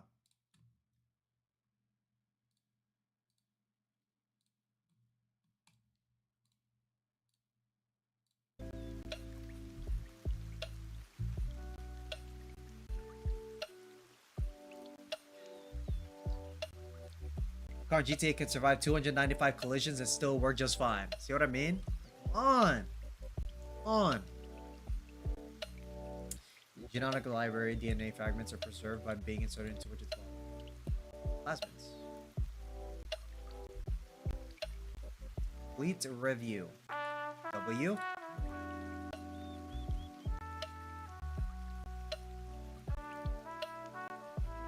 Chemical equilibria videos 6 through 9. Alright.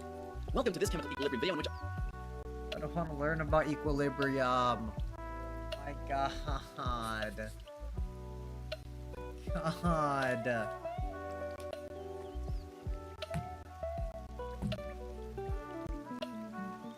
I'm learning about ice also, bro.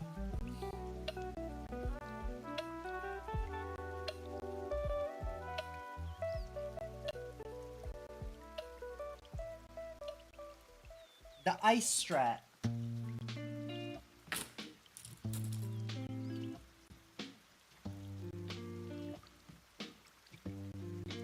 Oh shit, it's Gen Con. which I will teach you about equilibrium calculations with ice tables. As background, I need to first Guys, teach you Mike about is strong back. electrolytes. So when strong electrolytes, which are strong acids, strong bases, or ionic compounds that readily dissolve in water according to the solubility rules that we covered in an earlier chapter.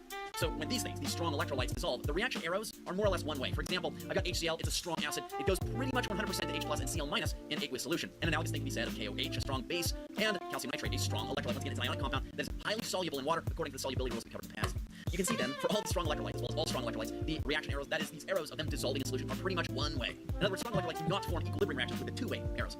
So, calculations with strong electrolytes are pretty easy. Because they dissolve pretty much completely, their arrows here are one way, which means that the number of dissolved moles of ions is calculated directly from the balanced equation. In other words, if I threw 1 mole of HCl into water, it would instantly dissolve pretty much 100% for all intents and purposes, and give me 1 mole of H plus and 1 mole of Cl minus. If I dissolved 1 mole of calcium nitrate, it would give me 1 mole of calcium 2 plus and 2 moles of nitrate. Hopefully that'll make sense. So once again, calculations with strong electrolytes are relatively easy. Now, in contrast, weak electrolytes, which are, as you might assume, weak acids, weak bases, or ionic compounds that do not dissolve in water according to the solubility rules we discussed in an earlier chapter. So these substances have two-way equilibrium reaction arrows, like this. So acetic acid, weak acid, goes two-way. Mercury chloride by solubility rules is very insoluble in water, so it has a two-way. It does dissolve, like I say, just a little bit to form the cation and anion over here. And similar thing is said of iron 2 hydroxide.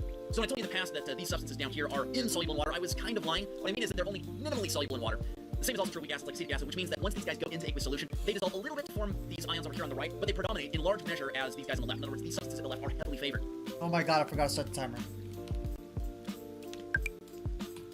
Keeping that in mind, it makes sense that calculations with these substances, these weak electrolytes, are a little more challenging because they only dissolve partially. In other words, I can't just say that if I throw 1 mole of acetic acid into water, I get 1 mole of acetate, 1 mole of H+, because it doesn't dissolve 100% the way a strong electrolyte would do. Let's knock off Now, 5 minutes just like off in that another sheet. system of equilibrium, that is with two-way arrows, weak electrolytes also have K values. Now, get ready for this. For weak acids, we call their K values Kas. For weak bases, their K values are called Kbs. Now, for insoluble solids like iron hydroxide, which dissociate only limitedly in water, we call their K values KSPs, where SP stands for solubility product.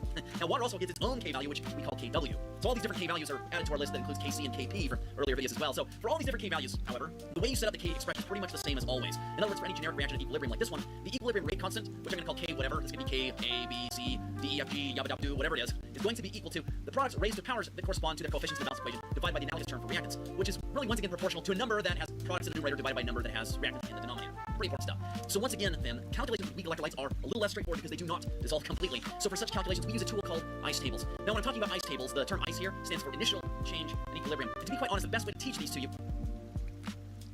Fuck. ICE, by the way, stands for initial change equilibrium. Okay, okay. I think I remember this. It's a while ago. I ain't gonna lie. TBH, that Andrew Tate reel you probably said the funniest thing he's ever said. La migra. La migra. Bro. Yo, what y'all know about that ice? Is to do some actual examples. So here we go. Bro. For the following equilibrium reaction, Kc is That equal one, to this crazy bro. number. Lock in. It's not La Migra, bro. Oh my god. So if you start this reaction with the following No, yeah, dude. That might have been the funniest thing he's ever said, bro. Funny. Yeah, we not chillin' with at Josh No Mo. concentration, No Mo is crazy, bro. then what are the concentrations of A, B, and C after the reaction reaches equilibrium? To show you how to do this, I'm going to take you to the board. For this reaction, it gives us a Kc value, and then we've got these initial concentrations for A, B, and C. It tells us that the initial concentration of A is 2.0, the initial concentration of B is 0.5. It then asks us what the final equilibrium concentrations of A, B, and C are once our reaction reaches equilibrium. Now, this is a classic setup for an ice table. You have to remember that ice stands for initial, change, and equilibrium. Now, again, initial means what are the concentrations right at the very, very beginning when I throw A and B into my reaction vessel? That is at initiation. Again, it tells us that it's 2 for A, 0.5 for B. What is it for C? Right at the very beginning when I throw A and B into the reaction flask, how much C do I got? I got 0. It's going to be 0 right here.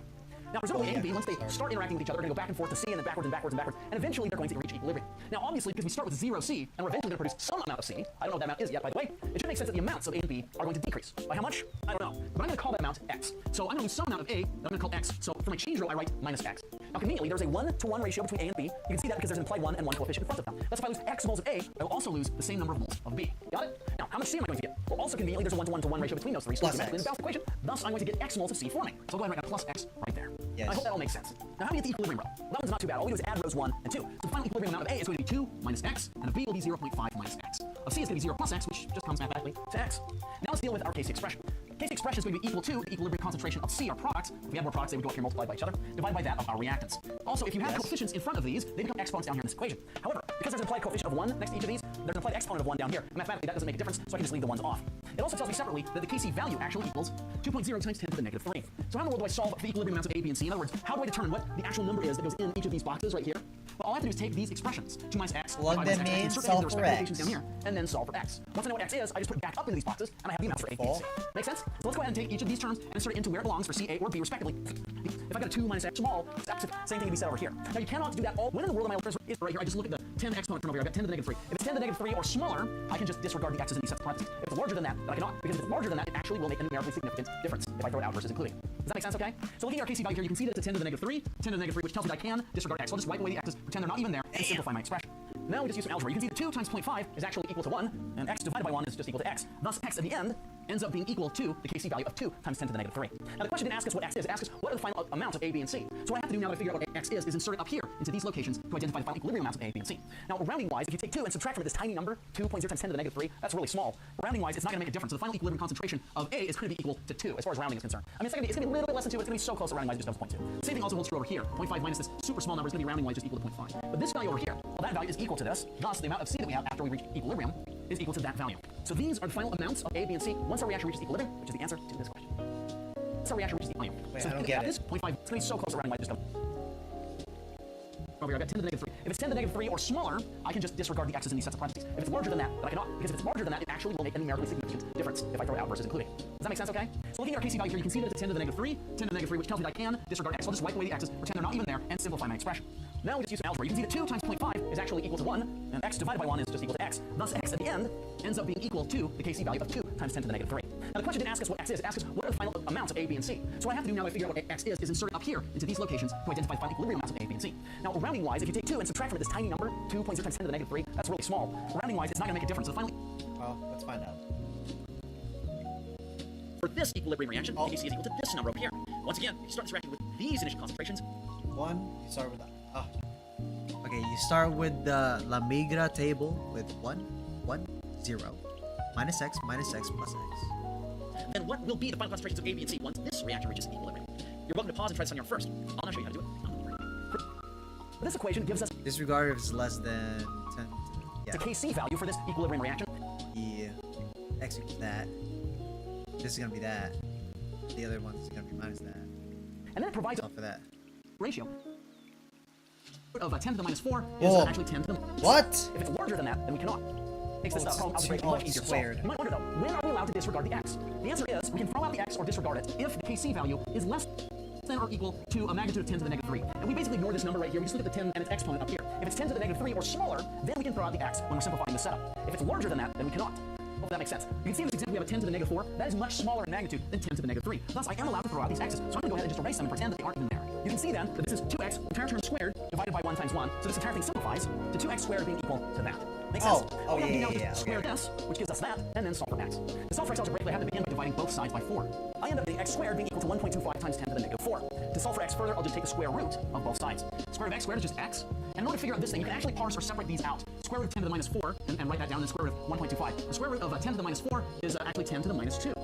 Square root of 1.25, you kind of have to guesstimate on this. The way I handle numbers like this is I remember my times tables from elementary school. 10 times 10 is 100. 11 times 10 is 110. 11 times 11 is 121. Well, that makes sense. 11 times 11 is 121. So if we kind of think about that, 11 times 11, which is the same thing as 11 squared, being equal to 121, you can see that the square root of 121 is equal to 11. And by extension or analogy, The fuck this shit gotta do with teeth? Bro, listen, man. I don't know. But it's general chemistry, square root of so... 1.21 is equal to 1.1, because I just have this decimal in there. Hopefully that makes sense. Anyway, 1.25 is not exactly the same as 1.21, but it's pretty close. So I'm guessing the square root of 1.25 is going to be around 1.1. So x then is going to be equal to about 1.1 times 10 to the negative 2. Now the question, of course, asks us, what is the final concentration of A, B, and C once we reach equilibrium? Well, knowing that this is the value of x, I just have to take this value and insert it into its respective location up here in each of these little boxes and get a number. Now, if I take 1 minus this really tiny number and then round it, the final concentration for A at equilibrium ends up being rounding-wise just 1. So I can just leave it as being about 1. It'll be a little bit less than 1, but rounding-wise, it comes pretty close to just 1. The same thing holds true for B. But what about C? Well, C is 2 times x, and if this is x, 2 times that number is going to be equal to 2.2 times 10 to the negative 2. And again, this isn't exact. If I had a calculator, I could draw more decimals and get a more perfect square root of 1.25. We don't have calculators on the DAT. As a consequence, we have to be able to do this pretty quickly without using one. And these answers are going to be very close. Thus, these are the final equilibrium concentrations for A, B, and C. And last, for this equilibrium reaction involving weak acid, Kc is equal to this weird number. So if you start this reaction with the following initial concentration, I'm what's the just trying to equilibrium get past this PMO, bro. of H plus? Once again, show you how to do this now. For this example, we have an equilibrium reaction, which is indicated by the back and forth arrow shown here, which HA is kind of an equilibrium with H plus and A minus. It gives us a Kc value, which for a weak acid reaction like this can actually be called a Ka value, exact same thing, and A minus plus. In other words, it just can you. So in these cases where you have a set of parentheses and some equation simplifies to approach. The reason is because you can multiply these two. Let me do it, ho. Alright. Proceed until the region yielding the following concentration table. What is the KEQ of the reaction?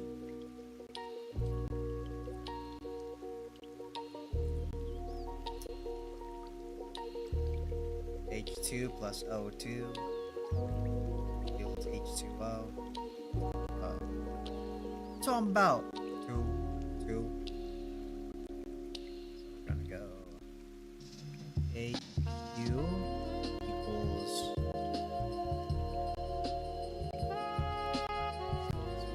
gotta use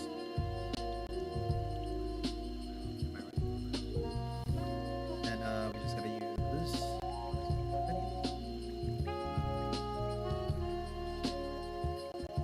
825. Oh, that's it.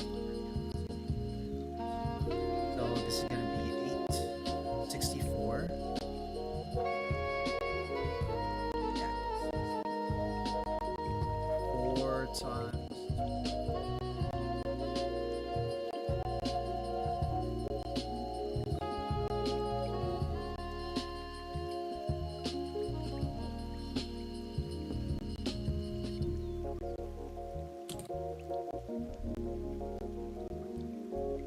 Bro, we don't got a 16 out of 25?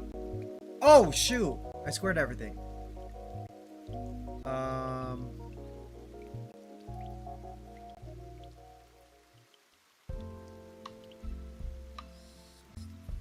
Over 2 times 32.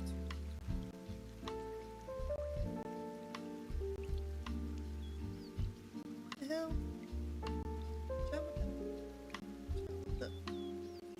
It's too low.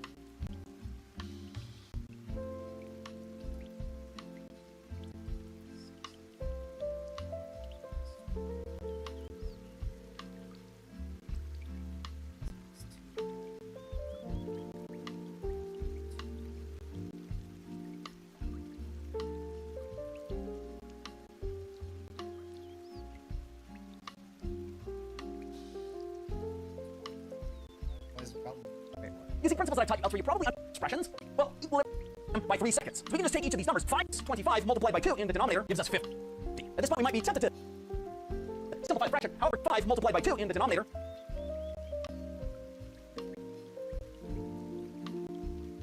gives us 50. At this point, we might be tempted to simplify the fraction. However, given our multiple choice options, you can see that they haven't done that. So that is going to be our number. And as you can see, Oh. Oh my god. I was right? But they didn't In this video, simplify. chemical Why are we not simplifying, bro? What kind of doo-doo answer is this? In this video on chemical equilibrium, I'll teach you more about KSP. To review, as I taught you previously, weak electrolytes in equilibrium do have K values, just like any other equilibrium system. Weak acids K values are called Kas, weak bases K values are called Kbs, water's K value is called Kw, and for insoluble solids like iron 2 hydroxide, which dissociate or dissolve only limitedly in water, their K values are called KSPs, where SP stands for solubility product. So for all these different K values, the way that you set up K expression is pretty much the same as always. In other words, for any generic reaction of equilibrium such as this one, the equilibrium rate constant K whatever is going to be equal to the equilibrium concentrations of the products multiplied by each other, but each raised to the power of their coefficients in the Pound's equation divided by the analogous term for the reactants. In other words, K whatever, either Ka, Kb, Kc, K, etc., is going to be equal to some number that's derived from the term of the products divided by an analogous number with reactants in the denominator. So it's pretty much going to be the same as always, regardless of what K you're talking about. With that said, then, in this video, we'll do a bunch of calculations involving specifically KSP. So the way that you solve KSP problems is by first writing out the balanced chemical equation, next writing out your equilibrium expression KSP, and last solving for whatever's missing. So on the DT, there are 4 general kinds of KSP calculation questions that you'll deal with. First is calculating molar solubility, next is calculating KSP itself, next is calculating solubility for common ion effect questions. Yeah, I'll talk about this in a little bit. Molar solubility. KSP. Calculate solubility for a common ion. And last is determining if precipitation Determinate precipitation. will occur. So I'm going to deal now with examples in each one of these categories in sequence. And to be honest, the best way to do these is to just show you examples. We'll of course start then with calculating molar solubility. Example question: what is the molar solubility of lead 2 chloride in KSP? Is this crazy number shown here? To show you how to do this kind of KSP problem, I'm going to take you to the board. We begin by writing out our lead 2 chloride right here, and kind of KSP problem. I'm going to take you to the board. We begin by writing out our lead 2 chloride right here, and I know that it is a solid indicated by a little s here because the problem provides us a KSP value for it. KSPs, unlike our other K values, are specifically designated for substances that are solids, that is, solid precipitates or minimally soluble in solution. Okay, that's one thing you should hopefully know. What I'm going to do is take this and dissolve it out into its ions. Lead 2 plus and 2 chloride minuses. Now, I taught you before in our solubility rules chapter that lead chloride is not soluble in water, and it turns out that was a little bit of a lie because I had not yet taught you equilibrium reactions. When you see those things that are insoluble in water, what it actually means is that they're minimally or tidally soluble in water. They dissolve a little bit, just a tiny bit, indicated by the very, very small value for KSP. Okay? Now, what in the world does molar solubility really mean? This question asks us to determine the molar solubility of this substance. The simplest way that I can explain molar solubility is this. The molar solubility means the number of moles of lead chloride in this case that dissolve for every 1 mole of lead chloride that you had in there. That's essentially what molar solubility means. How in the world can we determine that? The best way of dealing with this is to do it with an ice table. So what is the initial concentration of lead chloride? It doesn't tell us that, but guess what? It doesn't matter. We can arbitrarily start out by just calling it 1. Why? Because we're trying to determine how many moles of lead chloride end up getting dissolved per 1 mole of lead chloride. It's just a ratio, so you can out of the gate just call it 1. And we know an initiation in our ice table, when we throw in lead chloride into our water, at the very, very moment that it hits it, the amount of dissolved ions here is going to be 0 and 0. The lead chloride, as it gradually dissolves very minimally, but gradually does, it's going to decrease its amount by a certain amount we will call x. So I'm going to have minus x in my change row. What do I do for these values? Well, there's a 1-to-1 ratio between these two. So if this decreases by minus x, the amount of lead plus, or 2 plus, will increase by plus x, and there's a 2 coefficient here. So the amount of chloride that will increase will be plus 2x, because it's all relative to the amount of lead chloride x that disappears. In order to get the E row, I just add up rows I and C to achieve those final values. Now I'm going to write out my KSP expression. As I've stated elsewhere, with all K expressions, you never ever insert solids or liquids into them, okay? We only deal with aqueous and gaseous species, okay? So I'm not going to throw lead chloride solid into the KSP expression, but instead only throw in the equilibrium concentrations of my 2 ions, lead and chloride. You'll notice that there's a 2 coefficient here, which becomes an exponent over here in that expression. So that's the KSP expression. Now this question also provides for us an actual value for KSP, which I'll go ahead and set equal to this, 2.5 times 10 to the minus 4. What I need to do now is take my equilibrium values for these ions and insert them down here into their respective locations, right like that. And then I will solve for x. What in the world does x mean? Remember that if we start with 1 mole of lead chloride solid, x is the number of moles that we lose. That is, in effect, our molar solubility. This is the reason, by the way, that there's a 2 here in front of this x, because the 4, and then I also x cubed. How do I get rid of that cube? By taking the cube root of both sides. So that the cube root of this entire term is going to be equal to x. The question asks molar solubility. Remember, molar solubility represents the number of moles of lead chloride that do dissolve. If you start with 1, that is going to be the answer. And it's very possible on your exam they might just leave it in that form so that you don't have to simplify quite further, because doing that without a calculator would be mighty tricky. Nevertheless, if you want to check it, simplifying this entire term and then taking its cube root will give you a genuine answer that is the molar solubility of lead chloride. The next category is calculating KSP itself. Here's an example problem. When dissolved in water at a certain temperature, a certain ionic compound with this formula is found to have solubility shown here. What is the KSP of this compound? To do this, I'm going to take you to the board. Very similar to our previous example, to have solubility. Certain ionic compound A2B is found to have solubility of 2. So we use A2B and then I'll do arrow to 8 plus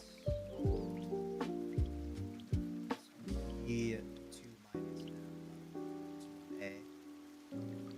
You make the ice table. That equals that. Oh no, you gotta no the molars are. The KSP is gonna be only given molarity. Is obviously going to be a point. This is not allowed to solve because that equals in. So there's an implied x is us to solve for the molar solubility. In other words, it asks us to solve for x. In this example, it asks us what is KSP. So it gives us x and asks us to solve for KSP. So what is the molar solubility? Oh wait, did it give us what it was at equilibrium? Of this compound. Here's going to be plus 2 previous rows, and now we'll come up with a KSP expression. It is. Solubility. In other words, 2 times laid down, the KSP expression is being equal to the equilibrium concentration of product A, again because it has a 2 coefficient here, it will become an exponent, multiplied by product B, like that, okay? Now let's replace each of these with their respective values at equilibrium. The final concentration here, A, is going to be 2 times that term. Again, the reason why it's 2 times that term is because this is the value, all in terms of this thing right here, A to B, okay? Because there's a 1 to 2 ratio of this to that. The amount of A we get is double the amount of this that we lost, okay? So it's 2 times that. So I take this entire number and insert it here for A. Next, I can square the 4 times 10 to the minus 6, 10 to the minus 6, 10 to the minus 6. Multiply 10 to something by 10 to something else. What you do with those exponents, you just add them. So I'm telling you this 10 to the minus 6 is the same thing as 10 to the minus 12. Similarly, you just take the minus 6 and multiply by 2 and you get the same thing. I now multiply that by this term over here. I can just take the 16 and multiply it by 2 and that gives me 32, and then I take the 10 raised to the minus 12, multiply by 10 to the minus 6, I add those exponents together, and I get 10 to the minus 18. I might leave it like that, or I might simplify it down to 3.2 times 10 to the minus 17. In any event, that is the answer to KSP. Yeah! Damn. Nah, they serious, bro. Alright, let's do it. Oh my god. Okay, lead 3 carbonate. Lead 3 carbonate, carbonate, carbonate. Carbonate is soluble in water, I believe, but lead is not. Okay. Lead has a okay. Lead 3 carbonate. EDCO.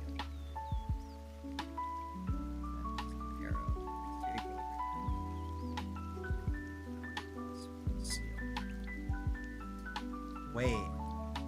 Oh, it's lead 2. Okay. 2 minus 2. KSP. What is the molar solubility? Okay. You can just start this out.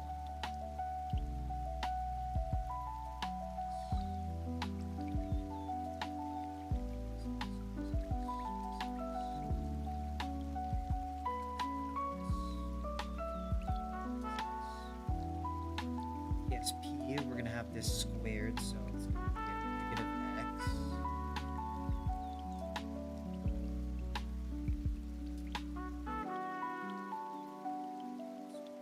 Divided by 1.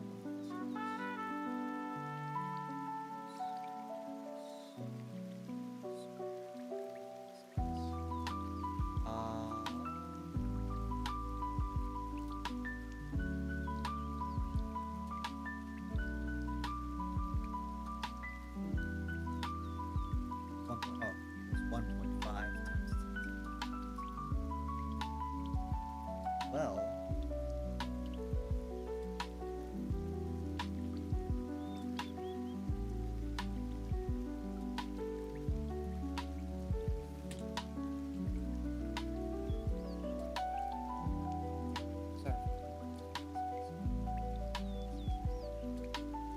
then on top it's going to be negative x. Yes. Oh, shoot. Oh wait, but it doesn't really matter. X times x. Also x squared still.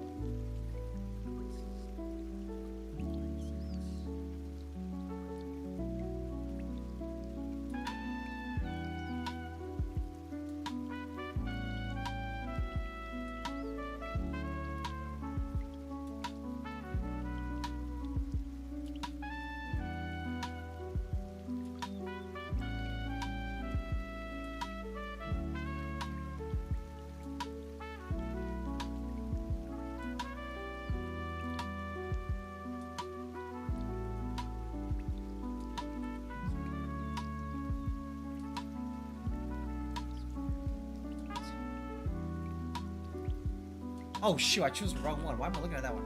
What the? Dissolve. Which number on the board is that going to be? You can hopefully see it's going to be this number right there, or specifically opposed to KC. Or happens in this ice table to be equal. Lead carbonate will not appear in the denominator because it is a salt. And I know that, of course, because it's a KSP as opposed Oh, the KSP is low, so I can disregard the X. to KC, again, the KSP. And if I want to solve for X, I just have to take the square root of both sides. Square root of X squared is simple. Bruh. Oh my, wait, no, but then I would have to disregard the other one too. Simplify then, it's p-value here, concentration of my products, divided by that of the reactants. The one caveat, of course, is that I never insert anything into the expression that is a liquid or a solid. Hence, this lead carbonate will not appear in the denominator. Oh my god, it's a solid! Oh my... Holy... In this video on chemical equilibrium, I'll teach you more about KSP. The next kind of KSP problem you may deal with on the DT is common ion effect problems. Before going to the board showing you an example question, I want to ask you, what do you think would happen if I had this reaction in equilibrium? This is acetic acid dissolving in water. It's a weak acid, which means that it has a 2A arrow here. I want you to imagine that I have this. And then suddenly I add a bunch of sodium acetate. But yeah, because sodium acetate is a strong electrolyte, that is sodium acetate, not to be confused with acetic acid up here. Sodium acetate is an ionic compound that is highly soluble in water, according to our solubility rules we learned in an earlier chapter. Sodium acetate dissolves freely in water like this. So sodium acetate basically forms a one-way arrow dissolving into acetate and sodium cation. Sort of imagine this, if I have all this going on in the same vessel, what in the world would happen? You can hopefully imagine that adding sodium acetate here to our system is going to increase the amount of acetate right here. If I have this all dissolved in the same vessel, this acetate right here is going to feed into this reaction up top and push this reaction to the left by Le Chatelier's principle. In other words, I got acetic acid, weak acid dissociating loosely, and I add into the same vessel sodium acetate, which dissolves pretty much 100% to form acetate anion and sodium cation. What I'm suggesting, again, is that this increased concentration of sodium acetate is actually going to feed back into this reaction up here and drive this reaction backwards or to the left by Le Chatelier's principle because it increases the amount of product. Okay, so to sum this idea up then, if you have an equilibrium reaction and you add a strong electrolyte that produces one of the ions on the right side of that equilibrium reaction, then the equilibrium reaction will be driven to the left. Equilibrium reaction. Strong electrolyte that produces.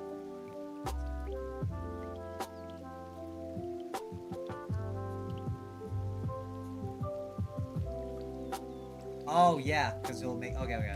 This is called the common ion effect. Now to illustrate it, I'm now going to show you a problem. You've got this concentration HCl that's added to a solution of lead 2 chloride. What is the new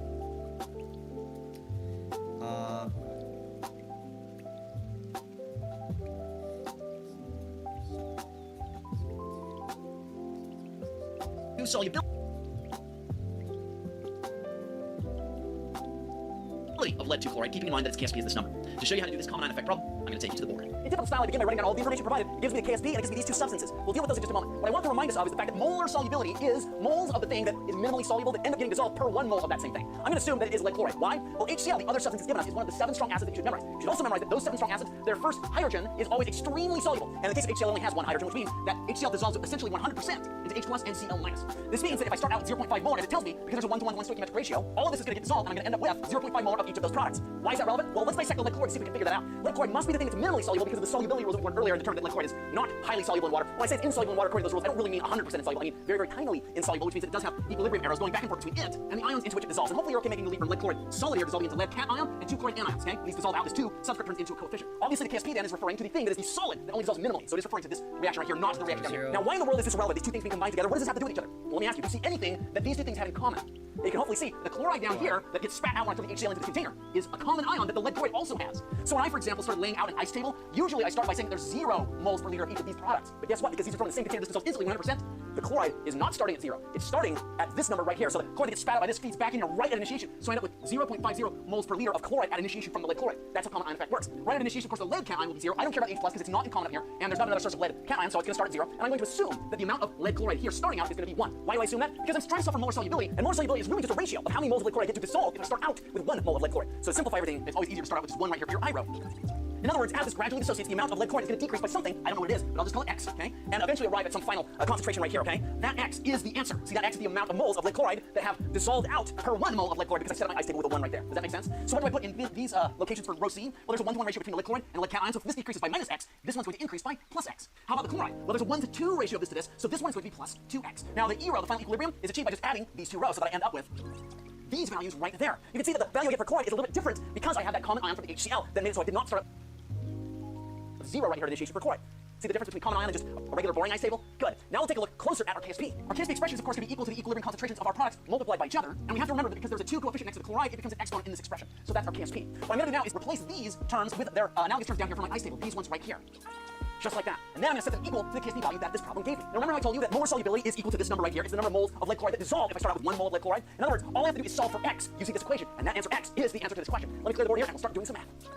You might look at this and think that's really complicated. We're going to have to FOIL this out or something. As it turns out, though, anytime you're dealing with a KSP value where the exponent over 10 is smaller or more negative than -3, in other words, if it's -4 or -5 or -6, that's really, really small. What it means is that the X term is going to be so small that if you're adding or subtracting that, it doesn't make a difference. You can just throw it out because it won't actually affect the 0.5 significantly enough to make it, after you round it, anything other than 0.5. Okay, so that's kind of the rule of thumb. If it's 10 to the -4 or smaller, then I can just throw away any X's or X terms that get added or subtracted. I definitely can't do that for X's that get multiplied or divided. Because multiplying or dividing by a small number, that actually does make a difference. But adding or subtracting a small number does not. So let's go ahead and simplify this by throwing away that plus 2X. What is 0.5 squared, or 0.5 times 0.5? It's a 0.25. What is 0.525 here multiplied by X? Set that equal to 2.5 times 10 to the -4. To solve for X, I'm going to have to divide both sides algebraically by 0.25, and then I get X being equal to this thing. Is there anything that I can do to simplify that further? Well, you might notice that 0.1 is the same thing as 10 to the -1, and that 2.5 times 0.1 would be equal to 0.25. In other words, what I'm saying is that you can rewrite 0.25 as 2.5 times 10 to the -1, because 2.5 times 0.1, which is the same thing as 10 to the -1, equals 0.25. So that simplifies things a little bit. Turns out you can separate terms and divide. 2.5 divided by 2.5, they divide each other out, so my final answer ends up being 1 times 10 to the -4 divided by 10 to the -1. Well, it's not my final answer, I have to simplify this. Now, you might know that if you have 10 raised to an exponent multiplied by 4, that if you simplify 3, another way of, yeah.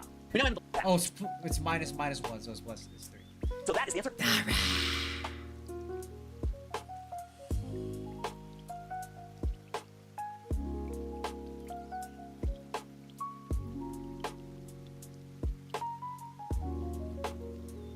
question. Yeah. We now have the last category of KSP problems, determining if precipitation will occur.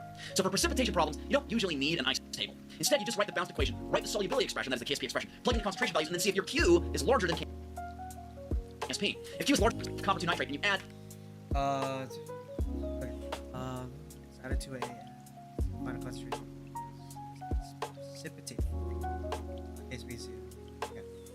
Nitrate is soluble.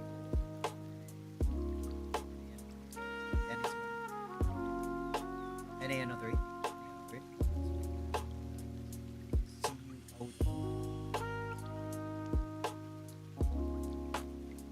It's full precipitation. Illustrate how to do CuiO3 this kind of problem. I'll not take you to the board. I begin by writing I 100%. This sodium cation and iodine. Am I? What in the world does any of this have to do with anything? Well, you notice that the other piece of information provided in this question is the KSP of this substance, copper iodate. What does it have to do with this? I don't really copper iodate here, or do I? Well, I throw these things together into it in the same container, they're going to dissolve 100%. But then, some of this copper right here is going to find some of this iodate. And when they combine, wow, they're going to combine to form copper iodate, which is insoluble or minimally soluble because that's such a tiny number as its KSP. And once copper iodate forms, it will exist in a minimally soluble equilibrium KSP kind of reaction that looks like this one down here. And hopefully that all makes sense. I promise we wouldn't have to do an ice table on this. What we are going to do, however, is write our KSP expression for this. And we're going to keep in mind that the initial values of these numbers are not 0. They are, in fact, numbers that come from this. You see, for instance, the copper 2 plus cation here that emerges from my copper nitrate is 1-to-1 stoichiometry relationship here, which means if I throw in 1 times 10 to the minus 2 molar of this, when it all dissolves 100%, I'm going to get that same number out of copper cation. By analogy, I throw in this number of sodium iodate, I get the same molarity or number of moles per liter of iodate out the other side. What I'm going to do then is I'm going to take this number right here and insert it in for that, and I'm going to take this number and insert it in for that. Throw it into the KSP expression and see where our new number lies relative to that KSP. As you may imagine, the KSP expression for this equation down here should be equal to this right here. And you'll notice that because this copper iodate is minimally soluble, and it must be because we're dealing with a KSP, it's a solid precipitate, it does not appear in the KSP expression. So again, what I'll do is I'll take this value for copper, I insert it right here, I take this value for the iodate, insert it right here, and I see where those numbers lie, or where the ultimate product lies relative to the KSP shown at the top of the board. Let's clear some room and do that. Now, strictly speaking, the values here that we were given for the copper cation and iodate anion in the system are not necessarily at equilibrium. Therefore, technically, this is a Q equation. It's not a K expression. K expression are where we're definitely in equilibrium, and Q is situations where we may or may not be. Okay? So now let's just do the math. Squaring this entire term, I take 6 squared. 6 times 6 is 36. And now I'm going to also square 10 to the minus 3. Minus 3 multiplied by 2 is 10 to the minus 6. So that simplifies this term. I now have to multiply that by 1 times 10 to the minus 2. Because I was learning chemistry, man. I would do math, brother.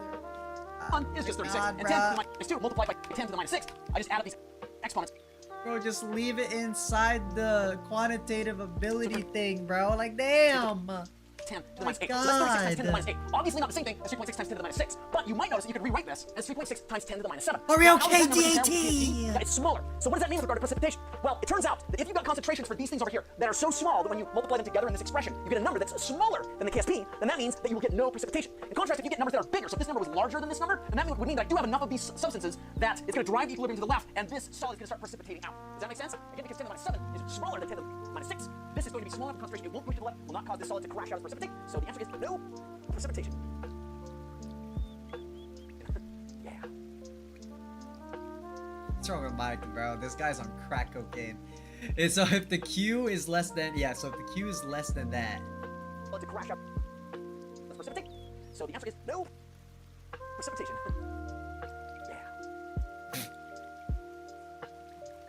Guy Mike, bro. This guy Mike is funny, bro. This guy Mike is he's a genius, bro. Genius. If you which is following a reaction quotient, values would yield the least amount. Oh, we good, gang? Okay, let's see here. Oh.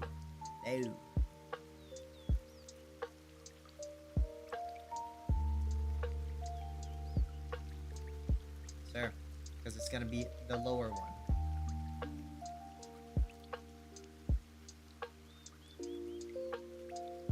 Yes. Okay.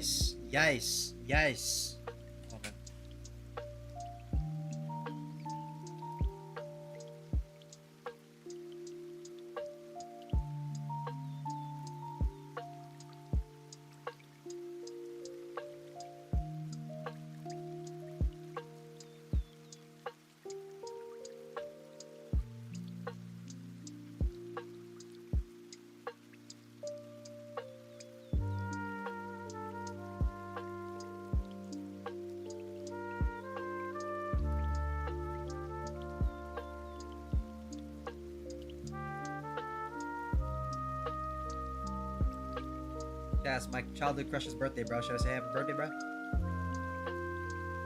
Yeah, should I say happy birthday, bro? Say happy birthday?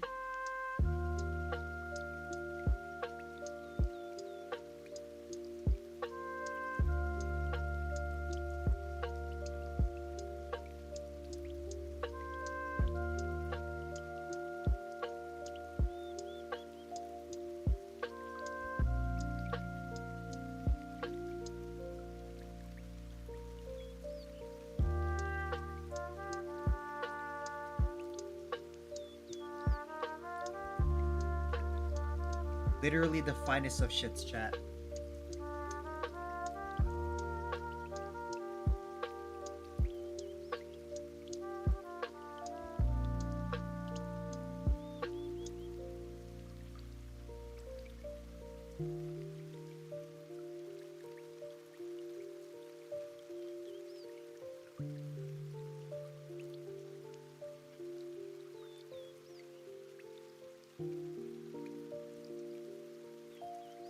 God, chat.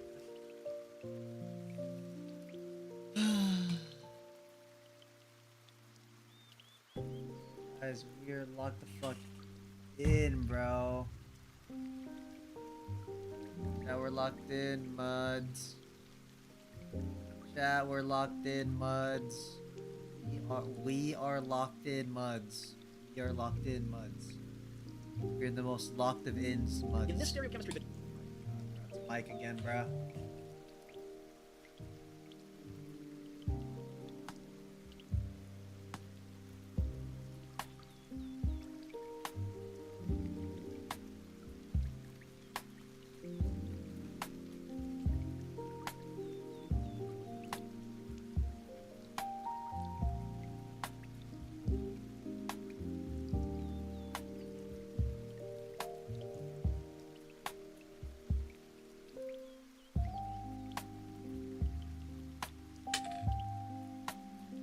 Video I will teach you about chirality and physical properties. We'll of course start with chirality. So some Chirality, chat. Chirality. What y'all know about chirality, chat? What do y'all know about that? What y'all know about that, bro? Yo, how's it 10:41 p.m., chat? It feels like 1 a.m. right now, bro. I feel like I'm starting to get delirious, bro. Can you hurry up and finish this PMO because I'm about to be PMO, bro. Oh, real shit. That's real shit, bro.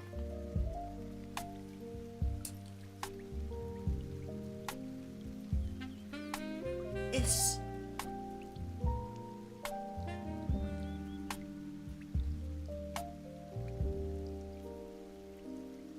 can't do this shit no more, man. Oh my god.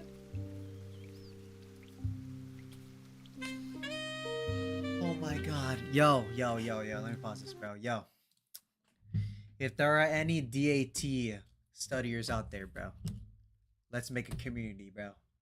Because there's just no way that I could be the only person that looks at OChem for the 3rd day in a row and goes, oh yeah, man, it's just another OChem day. Let's keep on studying. No, bro, I can't be the only one. I can't be the only one, right? I can't be the only one. Surely gotta start a study group, bro. Like, surely, bro. I need someone that comes to me and be like, yo, Josh, I need you to lock in. Like, on some, like, Chaywan shit, bro. Come on, man. Like, I need something like that, bro. Because I can't do this no more, bro. I'm 2 months away, and I already can't do this no more, bro.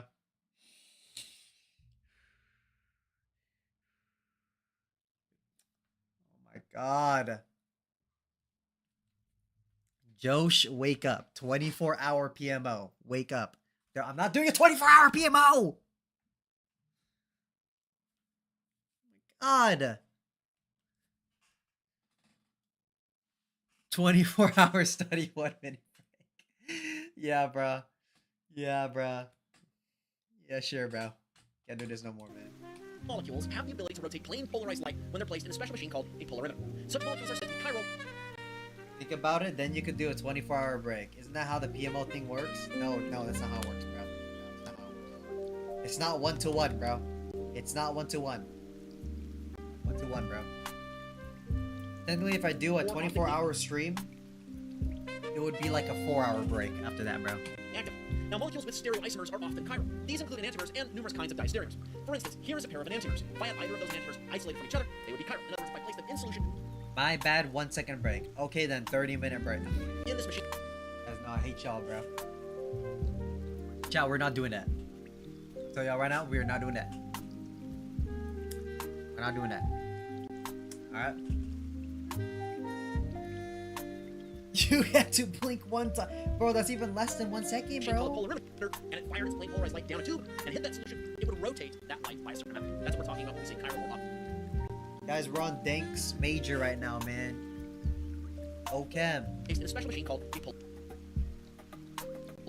Such molecules are said to be chiral or optically active. Now, molecules with stereoisomers are often chiral. These include enantiomers and Your break ends when you blink.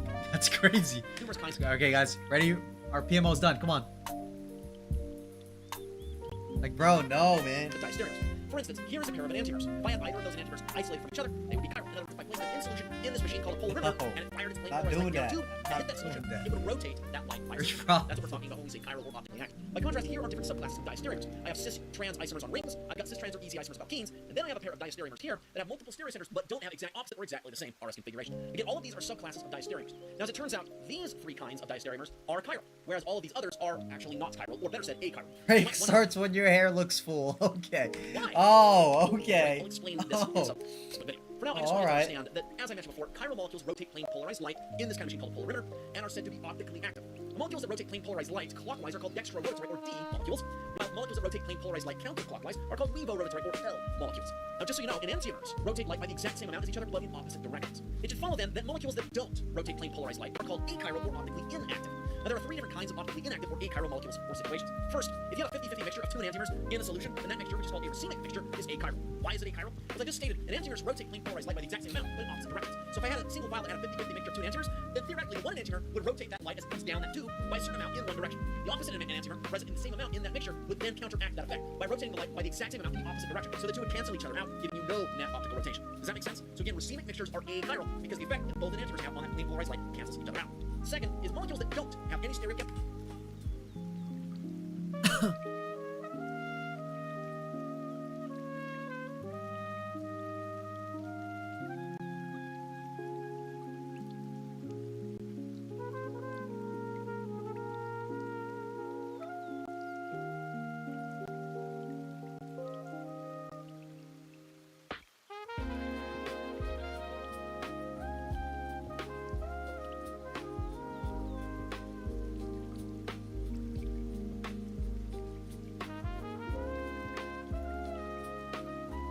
Yo, can the DAT be like a tag in, bro? So like when it gets to like this OChem in the chem section, I could just tag in dank or something, bro?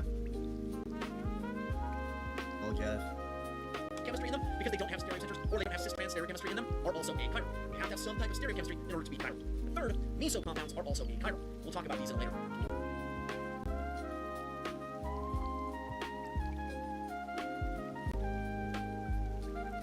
Brother, I barely passed that class. Oh, me too! God. Tag in chat GPT.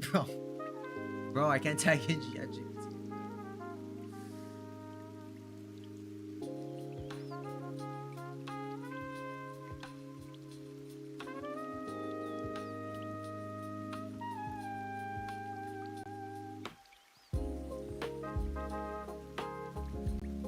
And you should have just streamed during COVID for real and dropped out. I did stream during COVID. I did stream during COVID.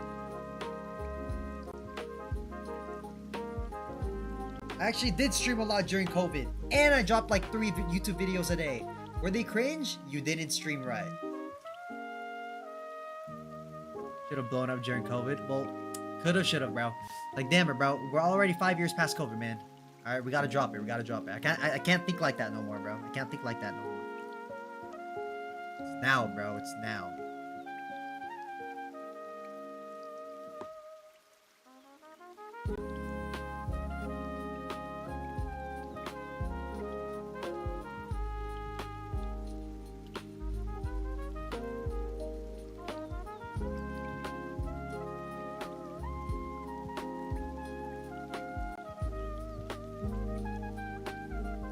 Oh shoot, my cam's dead.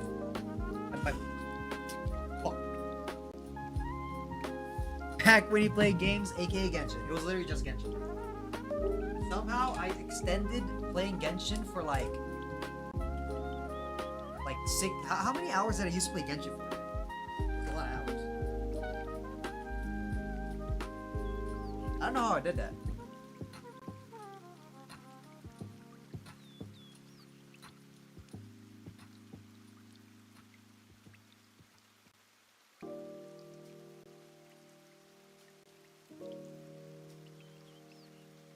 Shit, bros. This thing about to die too.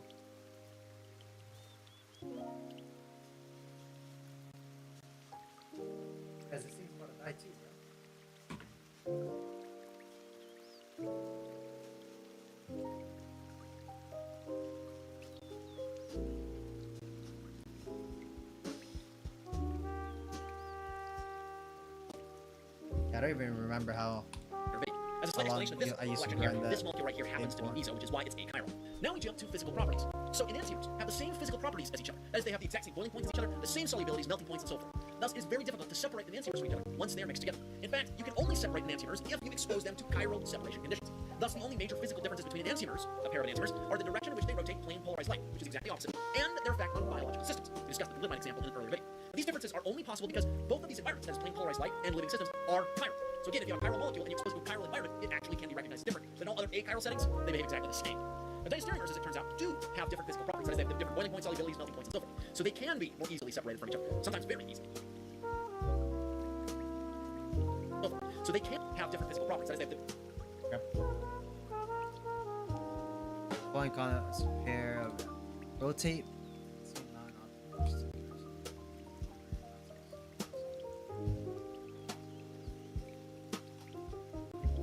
In this stereochemistry video, I introduce you to meso compounds.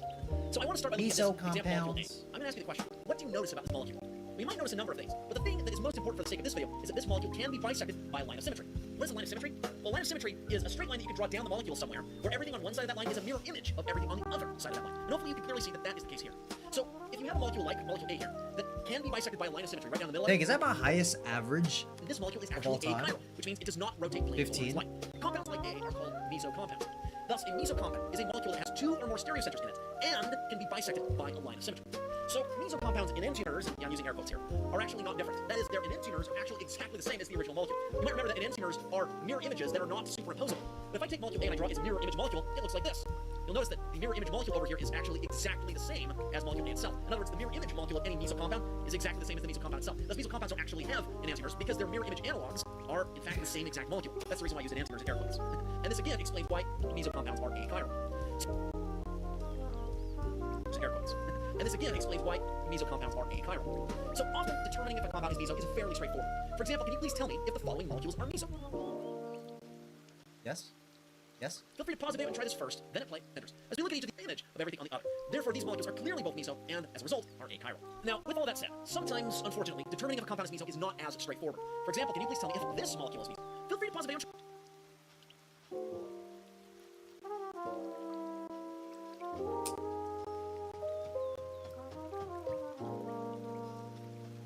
right on your own, then at play, and we'll talk about it. Okay, here's the answer. Again, this molecule definitely has two or more stereocenters or chiral centers. I've got one here, and I have one here. So it fits that criterion for being meso. But is it bisectable by a line of symmetry? Well, if I draw a straight line right here, it kind of doesn't really look like it. What is drawn over here to the left side of this line is not an exact mirror image of what I have over here to the right. It kind of looks like it's not meso. However, we have to remember that single bonds do rotate freely. So if I rotate around this single bond right here, I can do it in such a way that I pull the bromine out and the hydrogen back and this methyl group back, kind of to the right like this. So I can make this molecule, in fact, look like this. In other words, what I'm suggesting is that these two molecules are exactly the same. I just rotated around a single bond. Now, does it look like this molecule here is meso? Yeah, it clearly does, because I can bisect this with a line of symmetry, no problem. Everything on one side is a mirror image of everything on the other side. Therefore, the answer is yes. So again, if you're faced with a question about whether or not a molecule is meso, don't...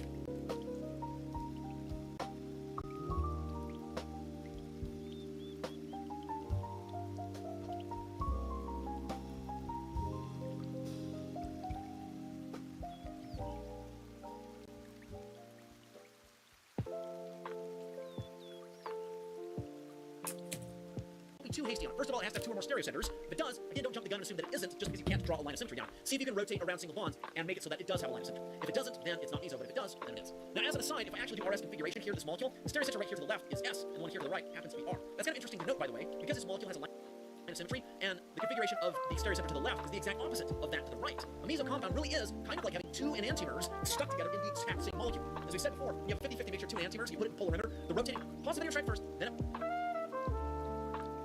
No, because you can't rotate this. Like, I'll explain. Because the answer is no. What I have here is no. Range image and stuff like zip. Okay, meso compound. Alright, which of the following molecules rotates plane polarized light? Rotates plane polarized light. This. This one does not. This one also. Rotates plane polarized light. Rotates it.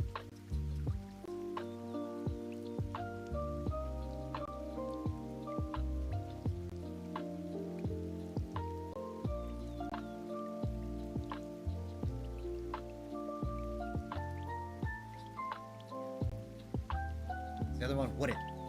For this video, we tackle Fisher projections. Hi. So Fisher projections are a flat way of drawing molecules with stereo centers. Instead of using wedges or dashes like we have thus far in previous videos in this chapter, we understood that the really conveying to the reader as a Fisher projection is that the bonds here to the horizontals are coming three-dimensionally towards us, so they're like being on the ends of wedges, whereas the bonds going to the verticals are three-dimensionally pointing away from us, so they're on the ends of dashes. Now, if we took this molecule and sort of rotated it over a blue plane drawn here for reference, it's kind of like you were staring at this molecule like a floating eyeball down the crotch right here with W and X pointing up towards you. So this is what Fisher projections are trying to convey. And then if you took this molecule and drew it in a typical line bond fashion with wedges and dashes like we're accustomed to, it would actually look like this. Does that make sense? Good. Let's do some simple examples. I want you to convert the following wedge and dash representation into a Fisher projection. I invite you to pause the video, try this on your own first, then play. That's gonna look like. Let's go.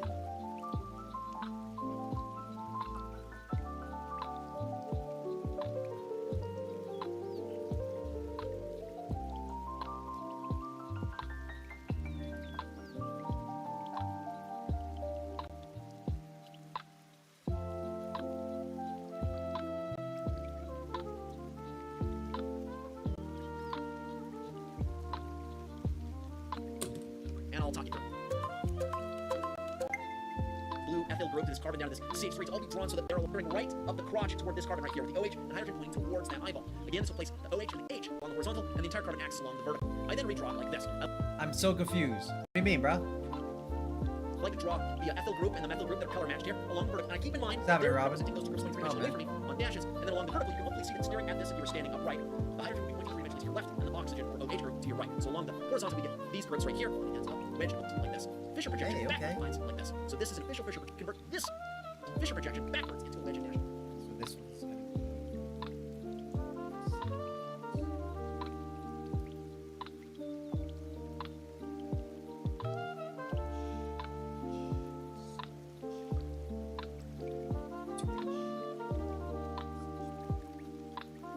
Representation. As usual, I invite you to pause it away from me. Can you see that okay? Now, if I take this entire group, I grab the all-carbon spine, so this is a traditional sawtooth representation. This molecule converted from the Fisher. Oh, hell yeah. Okay, cool.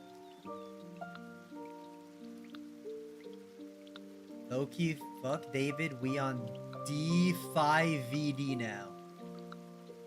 For this video, we tackle Who's Fisher D5VD, bro? So Fisher projections are a flat. Who is D5VD?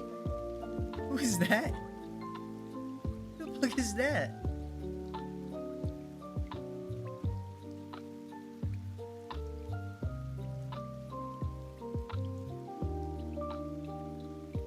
Check reels after PMO. I mean, we could check it now, honestly.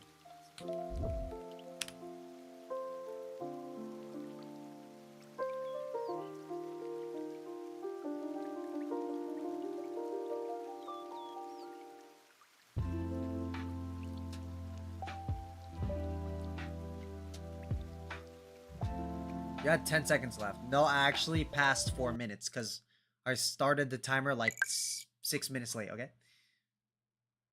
First reel I got yesterday was about Tylenol maxing. Okay, really, bro? What's this?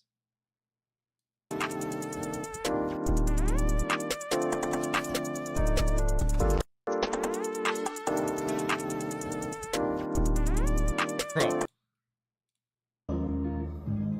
We haven't always seen. Oh my god! We haven't always seen.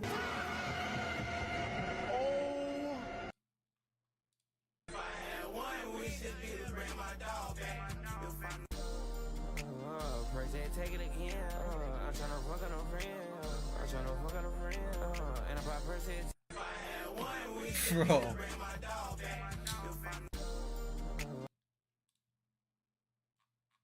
You Chiha type of shit, bro. I'm ridiculously wealthy. I'm not $100,000 a year wealthy. I'm ridiculously wealthy. Hundreds of millions of dollars liquid. Everybody knows I'm super rich. $55 million car collection, 29 properties all across the world, hundreds of millions of dollars liquid, blah, blah. So whenever I spend money, I don't take the change. I have a $100 bill as my minimum bill. And if I buy something for $13, I just give a $100 bill and say, keep the change. And I make people's day. They're like, wow, thank you so much, wow. Every time I go anywhere, I give these huge tips. I usually often pay 10 times or 5 times the cost of an item. If it's 10 bucks, 5 bucks, whatever, because I just throw away $100 bills and say, keep it. I never ask for the change unless I go to Starbucks. There's something about Starbucks that annoys me. And I walk in there and it says, do you want to give us a tip on the card machine? They have a little tip box and everyone wants a tip. And you stand there and you look at the barista and you know she's some fucking liberal retard. And it's like, no, I'm not going to give you a tip. I don't even like Starbucks. I don't even want to be in here. Why am I in here? I'm begrudgingly buying your coffee. And now I have to pay for your members of staff. You pay them. It's the only place I ask for my change. And by the way, Starbucks, I stole this waffle. I stole it right from under her fucking stupid face. She was sitting there and I said, yes, give me a medium iced latte. And she went to make it and I took the waffles and I put them in my fucking pocket. Even though I'm rich, I stole from you. You heard me. I stole from you. Call DCAW. Call the police. Put me back. I just stole this waffle. And guess what happened when she asked for a tip? No, 0%. All my change, please. I'll tip everyone but you. Your green hat is shit. You look like Luigi. Bro, this guy laughing at his own joke is crazy. Watch you make a grown adult their 6 a.m. milkshake. Yeah, that's right, bitch. Crafting my shit. Judgmental ass Starbucks employee. Make my damn milkshake. I've got an appointment meeting with your mom. Parentheses, sex, later, so I'm gonna need it. Oops, took you longer than 5 minutes. No tip. Ugly ass. But that's not even how it works. They don't leave a tip after they give you the Starbucks drink. You pay for the... Okay, anyways.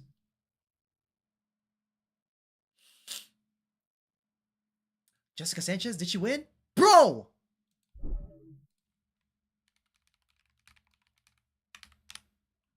Did she win the thing? Did she win the thing? Oh, she won! Yes! Yes! Let's go, man. Oh, man. She back. Come on, man. She won AGT. See, Filipinos on top, obviously, bro. Come on now. She should have won she should have won American Idol a long time ago, bro. Come on, man. That's the go right there. That's a go right there. Come on, man. Who? Chill, bro. Chill, bro. All right.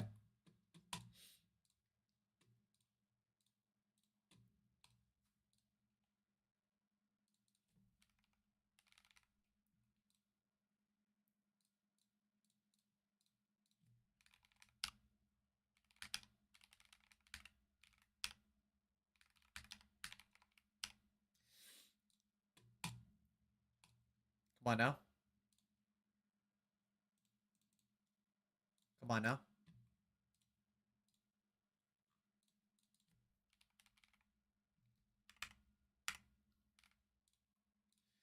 Okay, let's do our dailies real quick, bro. Let's do our gaming shit real quick, man, and then let's just hop off, man. My ass is gonna be tired, man.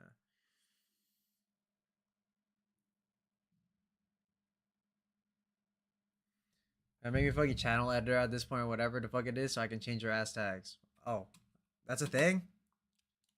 I can make a channel editor? Well, let's see. Roles manager. Funny. Where's Dank at, bro?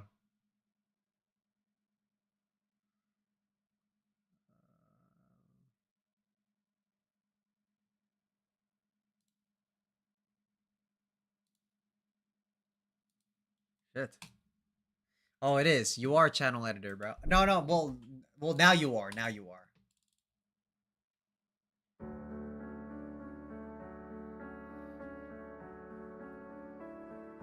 About to add bald maxing.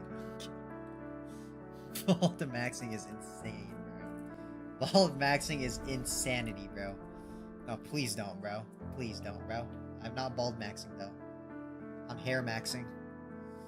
What is he talking about?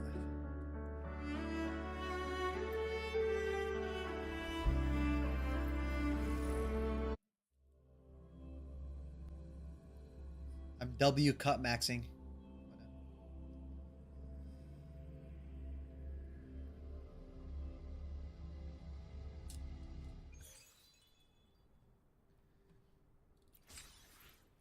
Let me know if it's...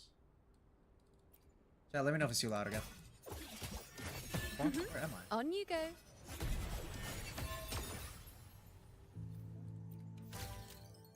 I'm gonna go ahead and do this, and then do this, and then do this. Let's do a little bit of this, and then of this.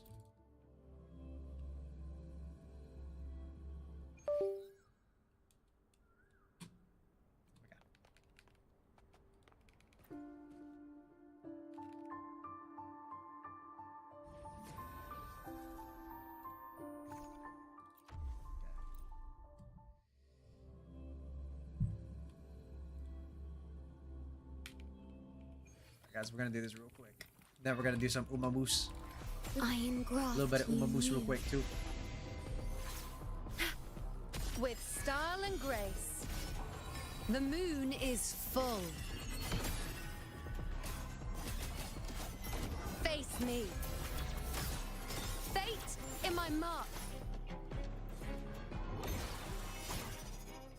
Throw that ass. It's really 11:06 right now, bro. Shit. On you go. Fate. This revealed. is my moment.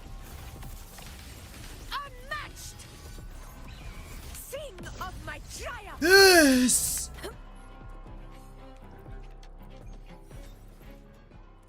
W Gooner bait. Yuna has no reason to be using her grippers like that. W Gooner bait. In control. Actually, she has no business doing that shit, bro. Dead has no business doing that shit. I ain't gonna lie. I ain't gonna lie. I ain't gonna lie, bro. Present your offerings. In control. Roars of conquest. Invincible. Pathetic struggle.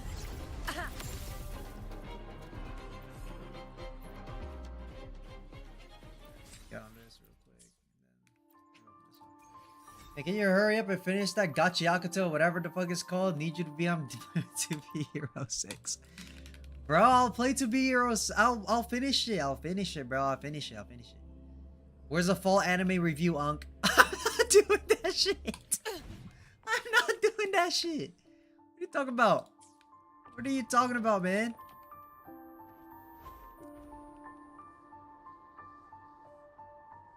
Okay, well, I'm flying around and I don't. Honor cannot be Holy such. shit. Flying around, I just realized that my game is at a lower quality for it to be up to. With style and grace. Pinoy-chan needs you. Before me. Face me. Man, Pinoy-chan don't need me, bro. You do not need me, bro. Causality overturned. Miss In me the already. name of glory. Yo, are we not gonna get an echo drop? Okay. Crap. Crap.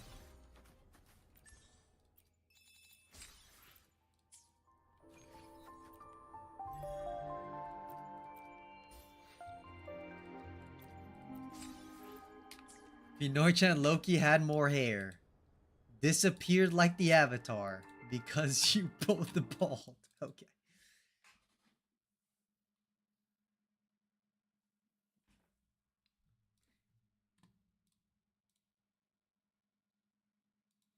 The only anime content that we may or may not have will be on the TikTok or like in short form content, bro. That's all we're gonna have it on, bro. All right, that's all we're gonna have. That's it. Yeah, that's all we're gonna have, man. That's all we're gonna have now, man. That's the only thing that I have like any like interest in making. You know what I'm saying? That's the only thing I have like at least a little bit interest in making. You know what I'm saying? We're not playing Wild Animal Racing, bro. God. まだなら一緒に行こう。ちょうど食べ足りなかったんだ。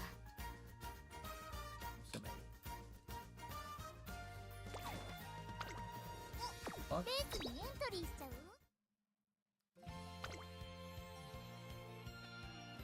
Who was that one motherfucker that used to promo his videos in the Discord server? Like, oh, the Oracle. You think he's... Yo, what do you think he's still doing, bro?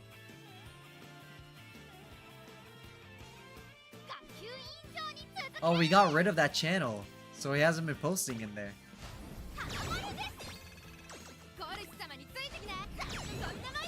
Can someone find him? Can someone find him?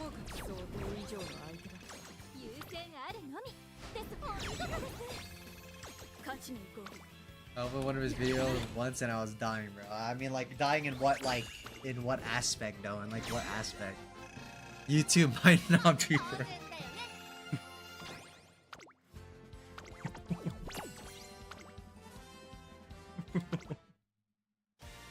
Bro. Bro. Come on, man. Come on, bro. Oh man, he was trying, man. He was being consistent.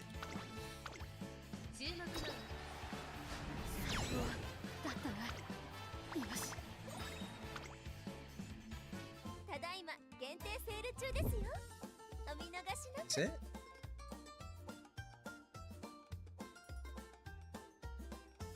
Damn, who told him to stop?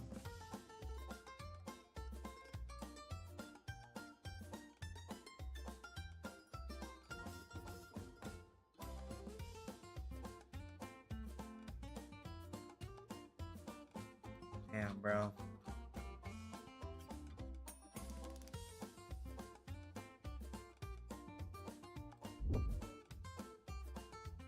Please react to this right now. Oh, he doesn't know about this guy? How are you doing, Clans? I'm yooooo, and welcome to episode...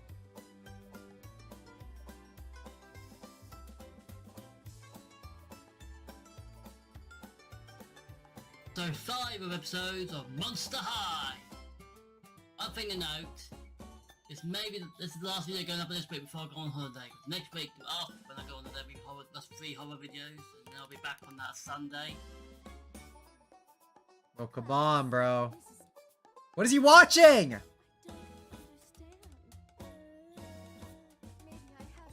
I probably don't want to get... Oh, what is this They're guy really watching? screwing up everyone today, aren't they?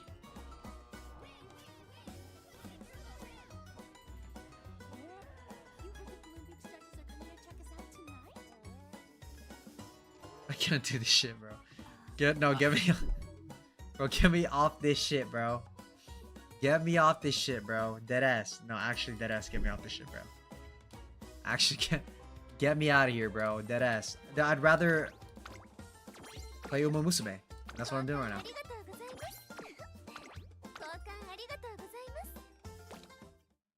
Oh, that's kind of insane, though, no chat? Like, if you kind of put it into perspective, it's like, it's very crazy. It is very crazy.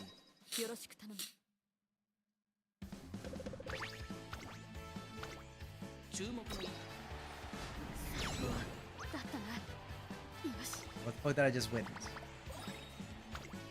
You are not for wishing this. Peak. Bro said peak. Bro, that shit is not peak, bro. That shit is not peak. Are you dead ass?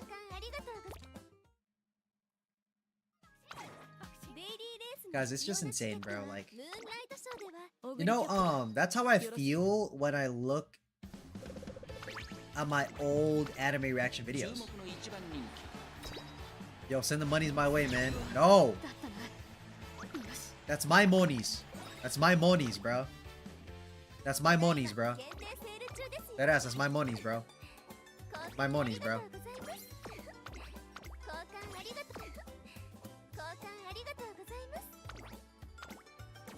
Bro, same for Uma Musume too. Bro, I have nothing to fucking spend it on!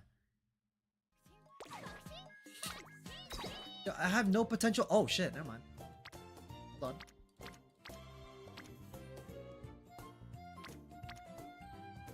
Let's put it in, I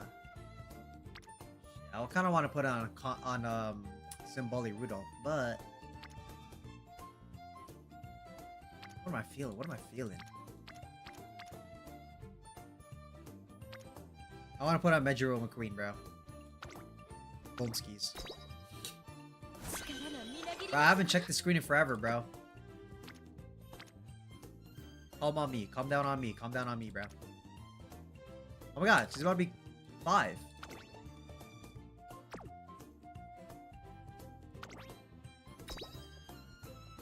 Oh shit. So I have 2 Umas that are level 5 now. Oh no, 3 Umas that are level 5. Oh shit, okay. Good. Hey, W. Anyways, boys.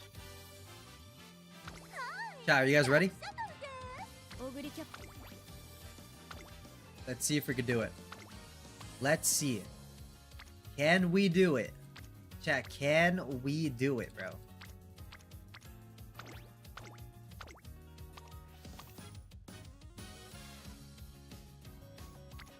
Can we do it, chat? She got sparks and sprint though. Okay, it's fine, it's fine. It's fine, it's fine, bro. It's fine, it's fine. We're fine. We are fine. Dude, why did I get it in sprint, bro? That's fucked up. Alright. Oh! Alright. Guys ready for this augury cap? Greatness? Greatness personified? Check out this greatness personified run right here, bro. Fuck the long aptitude, bro. We're going for spark farming right now. Fuck it. My augury cap's over here. What am I doing? Oh, I need to go back to my Kita-san Black here. Yeah, I need to go back. Kita-san Black, Kita-san Black, Kita-san Black, Kita-san Black, Kita-san Black, Kita-san Black, Kita-san Black. Let's go boom, boom, boom. We're good here. Pretty sure Gold Halo's pretty good. Closer. Standard distance. Boom, boom, boom, boom, boom. Yes, this is good. Yeah, I like this. I like this. Alright, guys, we're gonna quick run like 3 runs right here, right now. We're gonna do the same type of run 3 times in a row. 3 times in a row.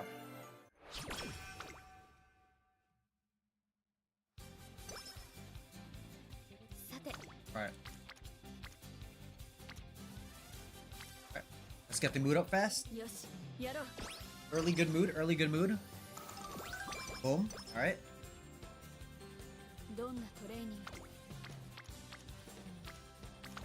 Banger.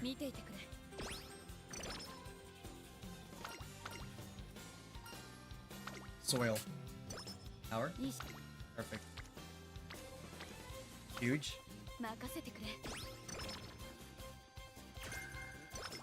Updrafters is okay. It's cool. It's cool. Always helping me out. Banger.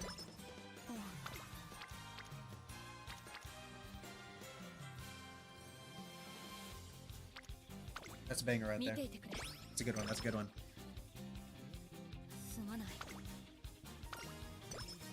Bang. Okay.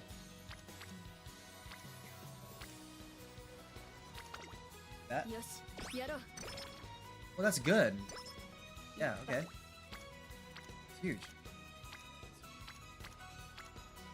Do this one, yeah. As well.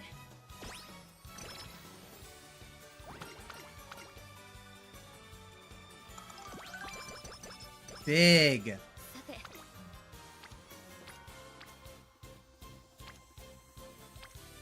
Ain't gonna lie, this is better. There's more racers on there, but I don't know.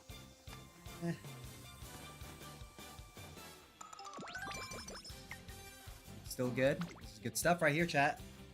Boom. Okay.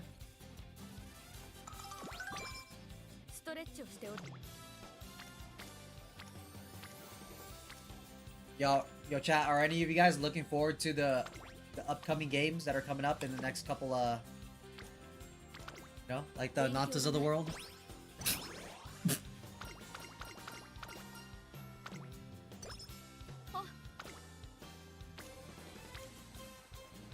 No.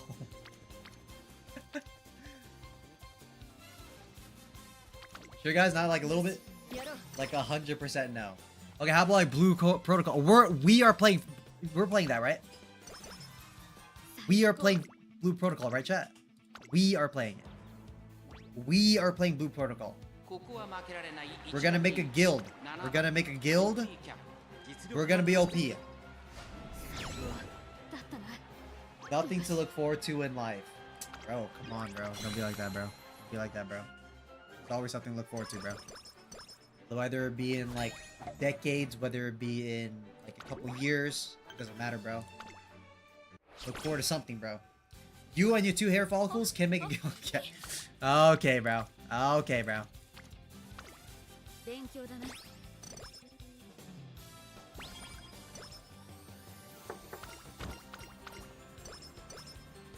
さて。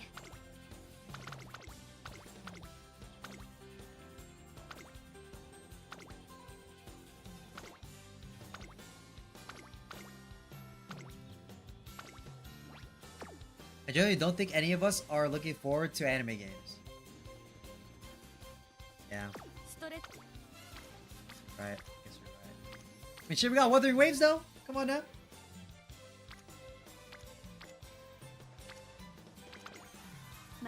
At least we got Wuthering Waves. I'm saying is all I gotta think about, man. Yeah, even if the off chance comes and GTA 6 isn't that good, bro, we still got Wuthering Waves, bro. We still got Wuthering Waves. 任せてくれ。早くなるためには。Wrong guy, bro. Bro, come on, bro. どんなとこ Bro.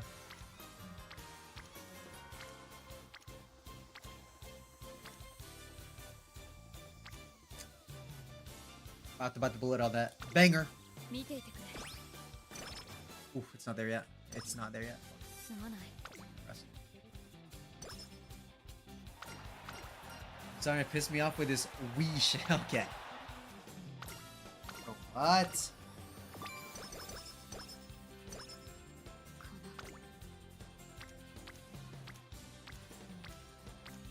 Oh my god, that is humongous. やろう。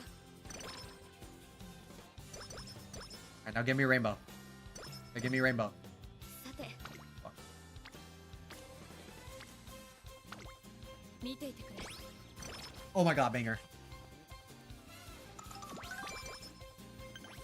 一緒。どん。 Oh. Banger. 任せてくれ。 Yeah, I failed 2 1% today. No, I would crash out, bro. That ass. Feel bad for you, dog. I ain't gonna lie, I feel bad for you, dog. Get shit on though.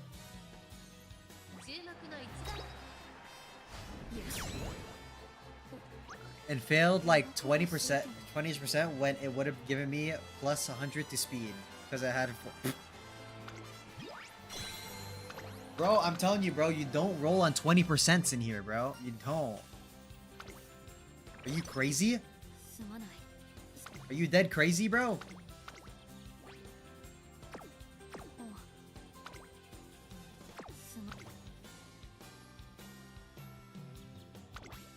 Fuck, I'll enter the race. Fuck, I'll enter the race. Fuck it, fuck it. Banger. Take a 4 rainbow anytime, even if that shit 100% failure. I guess you're right. I guess you're right. I guess you're right. I guess you're right. Yeah, I would do the same. I would do the same. 20% is very... Dude, losing a 20% like hurts in this game. I swear to God, a 20% is like a one... Like, it's like 100%. It's the same shit. It's dead the same shit. Insane.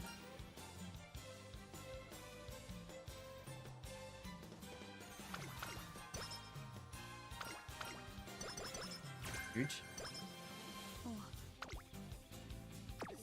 I'll rest that. I'll rest that. さて、トレーニングだ。 If there's anything else besides the NHK mile that I could run. Well, I could run the Oka show. Wait. There's a Satsuki show. Wait, actually, I should probably run the Satsuki show. Satsuki show's 1.5.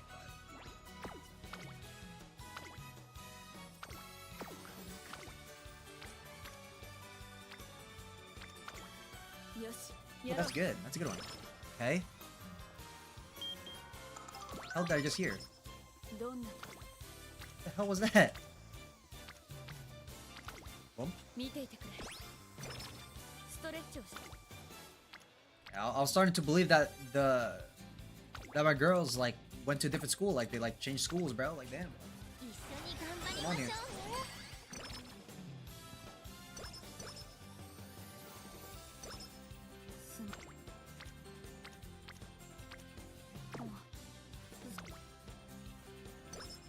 Okay.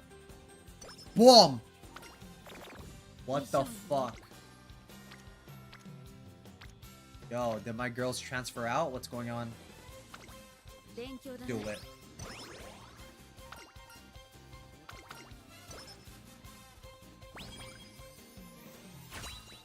Inspiration! Looking fuck. Come on, man. Banger. I'm only getting power off this? Ooh, a little bit of stamina, I ain't gonna lie. That's quite a bit of stamina I can cap. Cancel that real quick. Oh, we're good. Let's do the Satsuki show. Oh, we can win that. 注目の一番人気。あと一歩及ばないか。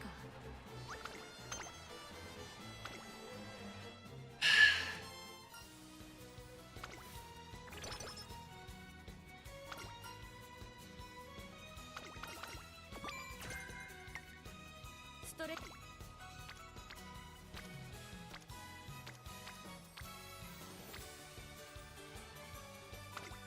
勉強だな。 Okay. Now, we got rainbows. Okay, we got rainbows that are about to smack us, bro. Now let's lock in, bro. Let's just get past that. Get past that. Okay. Okay. Boom, boom, boom, boom, boom. All right, huge. I find it crazy how long these runs could sometimes take, bro. I find it insane. Sometimes. All the time. Sometimes.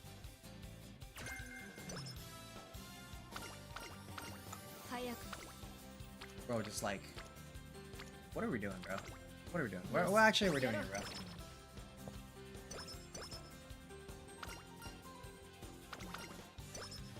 I'll be able to do one more.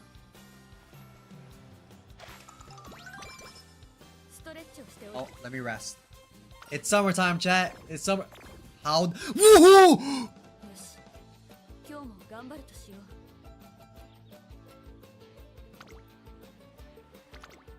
見ていてくれ。さて、一緒に頑張りましょう。よし。よし、やろう。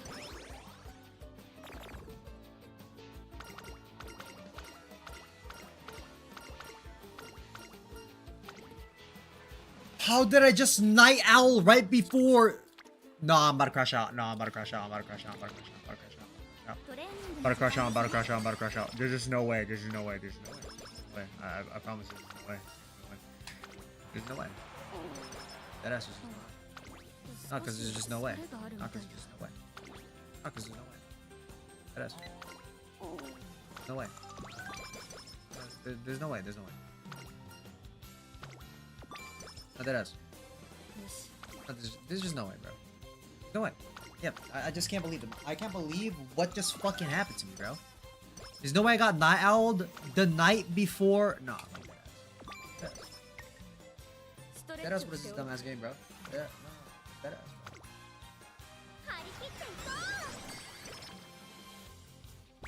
I don't want to Harikita Iko anymore, bro.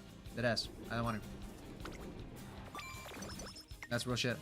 I don't feel like it, bro. How about it, bro? I don't feel like it, bro. Okay, this is bullshit. This is bullshit. This game's bullshit, bro. This game's bullshit, bro.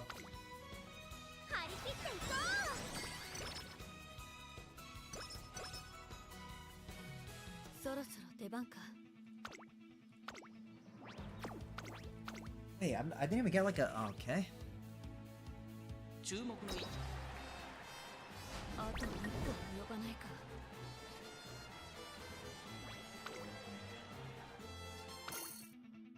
Yo, am I not the #1 favorite with 3 triple circles? Wasting my daily free for no reason.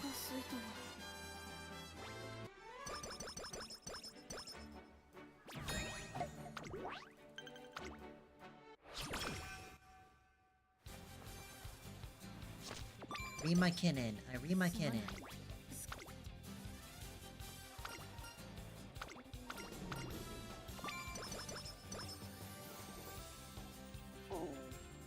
Dumb, bruh.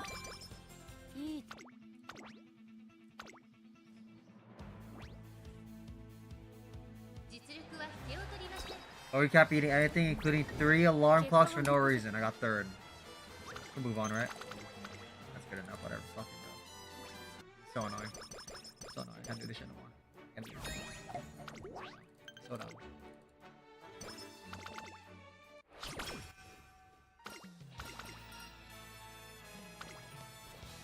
Unfortunately, I have to ask for good health in the new year. Unfortunately. Fucking Tokai tail build.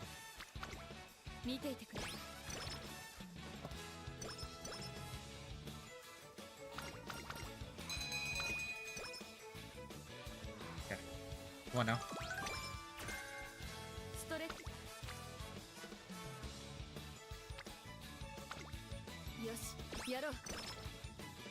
Alright.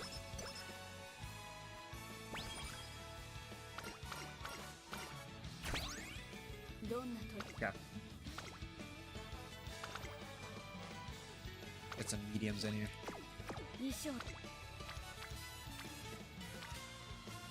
Osaka has so... Damn, he bowled. So why are we in the YouTube stream, bro? Like, what's happening right now, man? What the fuck?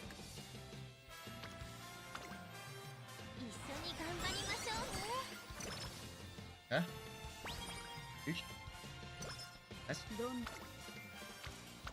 Yeah.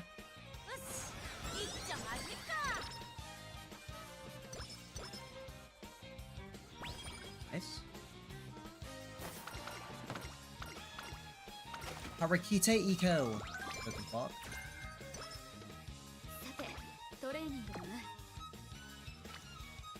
Ah. Okay.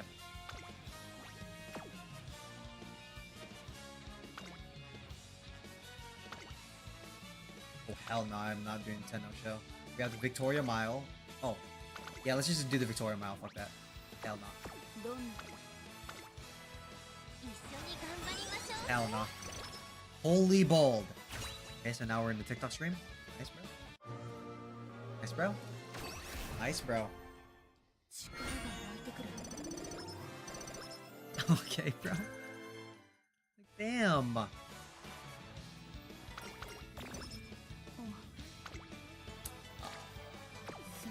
Bro, just realizing I'm not really getting a lot of like speeds like together. You know what I'm saying? They're like not together. You know what I'm saying?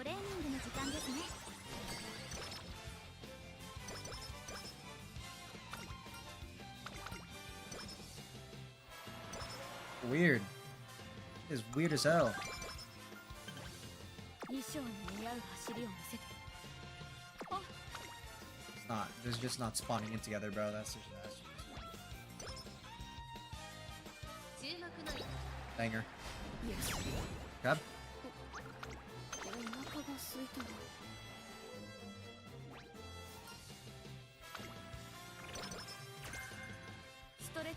I hate that. I hate that. I dead hate that. How do I stop that shit from happening, bro? But losing my damn stamina, bro, or my damn energy. Yes. Nice. Nice.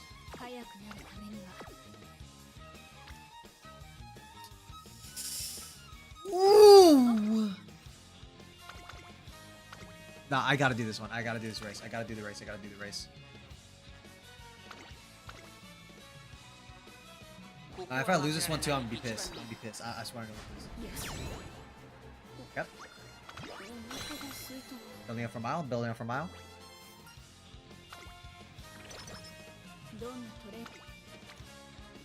Alright, let's rest. Do it. Come on. Come on, come on. Here we go.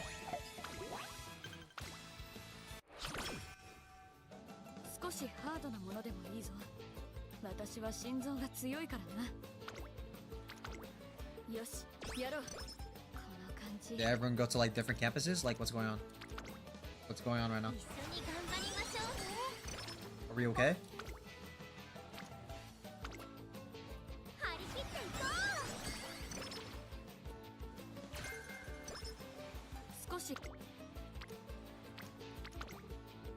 一緒に頑 All 張 right. りましょうね。 Could have been worse. Could have been worse.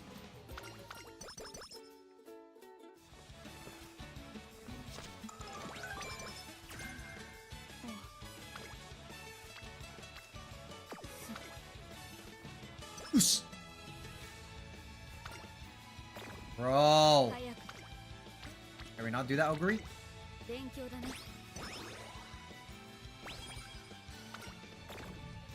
どんなトレーニングでも Are we sick? 見せよう。 Oh.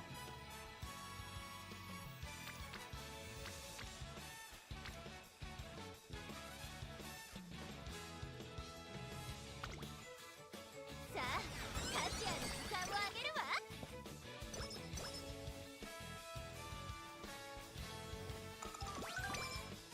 少し。 Bro, that is insane. That's insane to me, bro. 注目の一番人 Insane, my brothers. Get shit onto Mama Cross. You're about to see us. You're about to see us. Saying?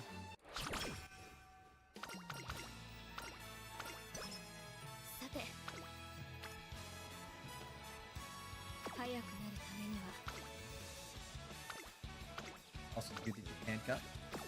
衣装に似合う Chill 走 shit. りを見せたい。一緒に頑張りましょうね。すまない。少し休ませ。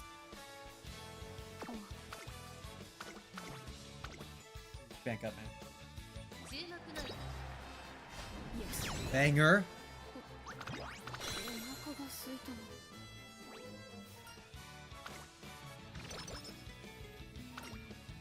There. すまない。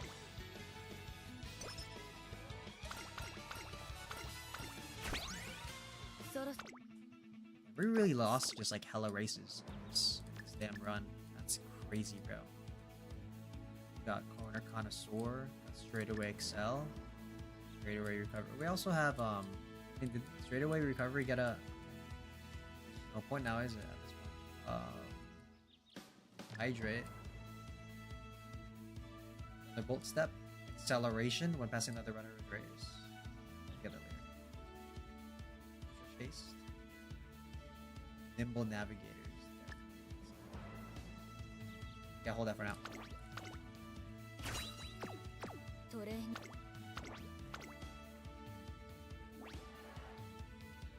4番。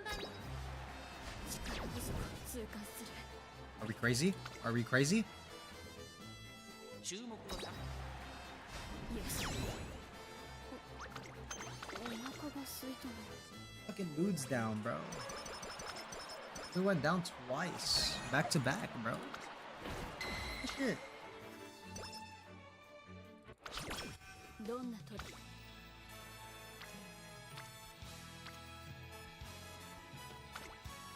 よし、やろう。 Oh. Keeping getting late surgery straightaways on. 少し。 Maybe this run's telling me something. Maybe I should just make this over recap a late surgery. 注目の1 Might be the wave. お腹が空いたの。 I ran so much more races this run than I usually do for over recap, and I couldn't even get to the like. What is happening? よし、一丁始めっか。そろそろ。 Is the final? Oh, this is semifinal. 16。よし。 Nice. お腹が空いたの。 Oh my god, my camera died again. ストレッチ。 Second.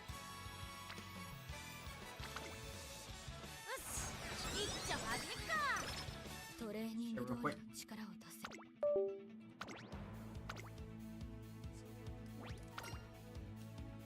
7番人気10 Yay. お腹が空いたな。 Mario.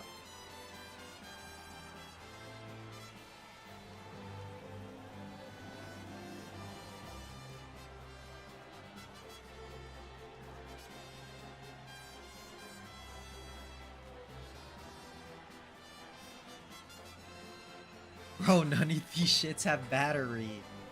Bro. Bro, none of my stuff have battery in it.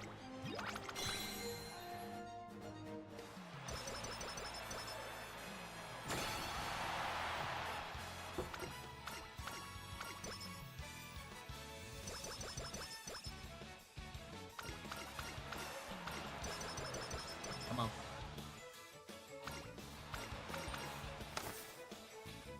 Come on, bro. Alright.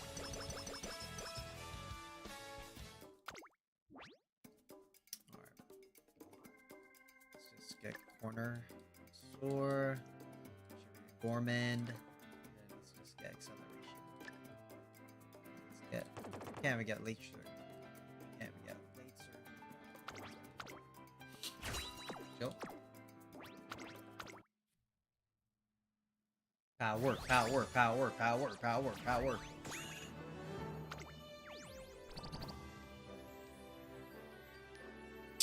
Bruh. I mean, shoot. Speed cool. ありがとう。 3-star speed? 確かに成長を Got a 感じる。 3-star again, man. I kind of want it in like stamina or something, bro. I kind of want it in like something, you know? That was cool though. That was cool though.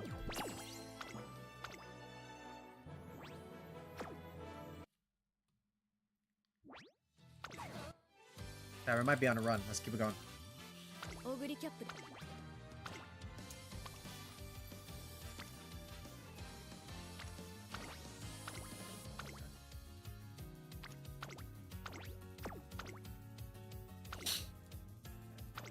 Oops.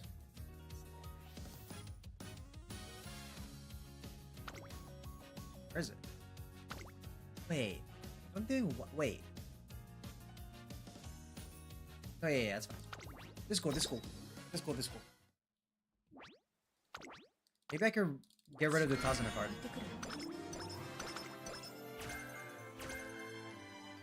Maybe. Perhaps, perhaps.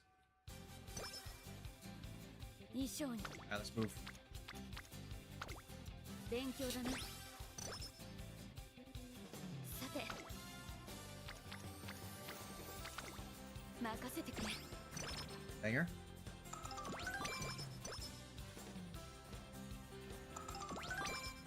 どう？よし、やろう。 Good, this is good. スト。任せてくれ。おう。勉強だな。 Huh?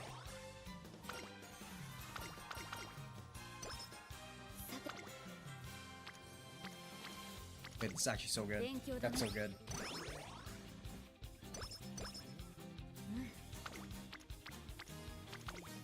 よし、やろう。 Nice.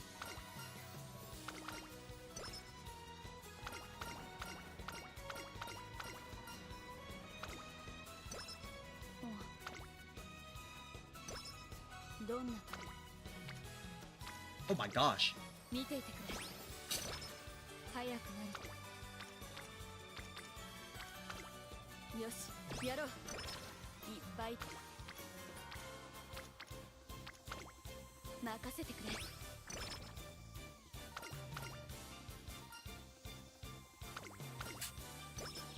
れ。いい結果を。 This is some shit I do, bro. This is what I do. 1番人気5番 Put our pace. オグリキャップ実力はだったな。よし。 Yo, I've lost the first race on Ogre Cap before. Maybe like twice. I can probably count it.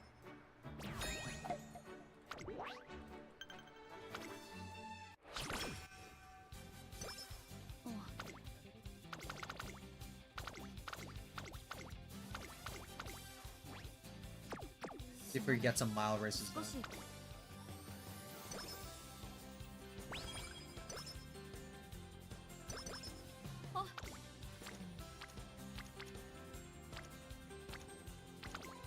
よしやろう Yeah, the classic lose make debut race. What's happening, bro? Oh, bro. Shit, I should PMO. 任せてくれ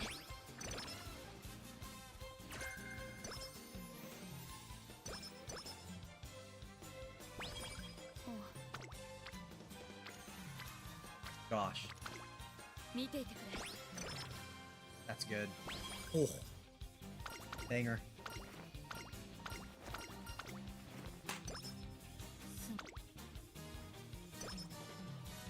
Competed as #1 favorite and placed 4th. Oh, that's my favorite, bro. Oh my god, I forgot. You don't search the entire mall. That's like the worst decision. 勉強だな Hecking love missing 50/50s in ZZZ. Yo, I love ZZZ, bro. My gosh, it's just all going here. Insane. Think they'll crash out, bro. That's cool. I only sent the free rolls I had saved and like 5 more. ストレッチを Miss 50/50s, miss 50/50 though. I'd crash out, bro. How are 任 you? せてくれ Oh, early loss too. Okay, I guess.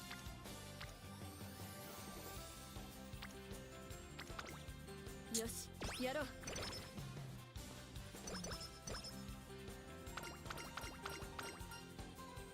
Steps.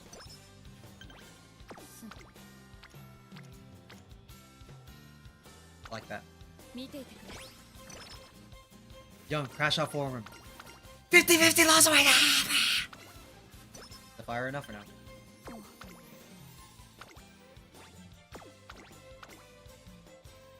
We know you used to losing 50/50.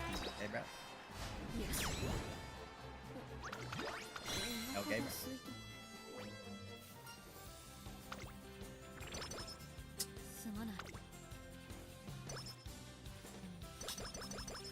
Hey.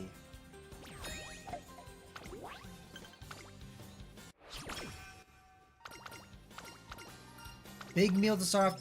Yes, yes. Oh, yes, yes. More. Let's check if there's any races that can add. Yeah, well, let's do the Oka show, bro. Let's do the Oka show. Yes. 衣装に Oh my gosh. 任せてくれ Oh, that's insane. That's a good one. That's a really good one. Who goes up on this one, I think? Yeah.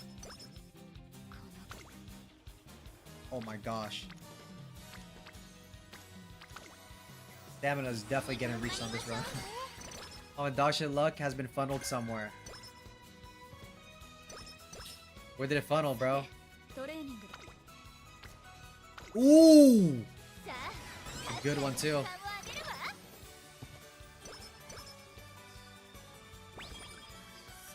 Rest. Fat rest. That's not a fat rest. That was not a fat rest. Definitely not what I expected. Like that for トレ sure. ーニングの時間ですね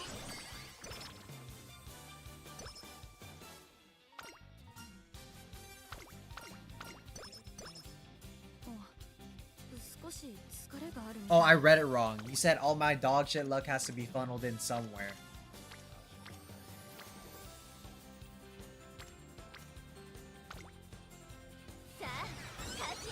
Thought you said all my luck has to be. Okay.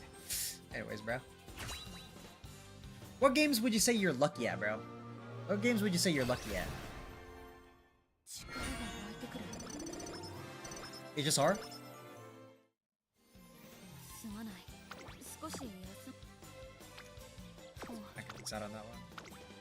Oh, we're missing out on that one.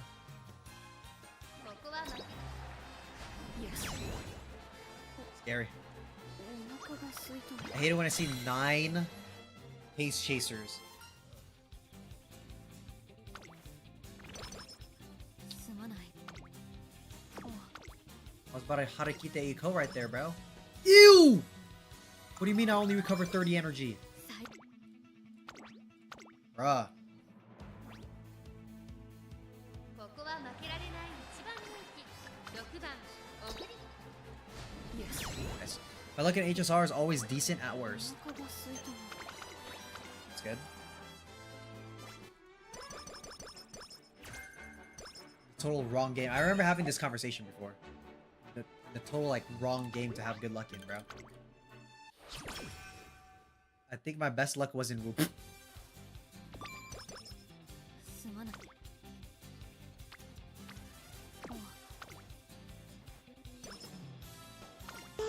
I think Willow just has higher rates though.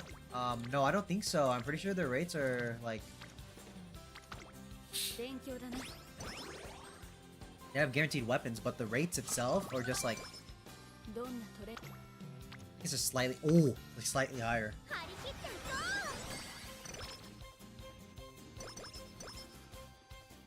うこの数任せてくれ What? 少しよ What? し一丁始めるか Yeah. Sir. Yeah, the odds of like none of them becoming rainbows is crazy work, I'm not gonna lie.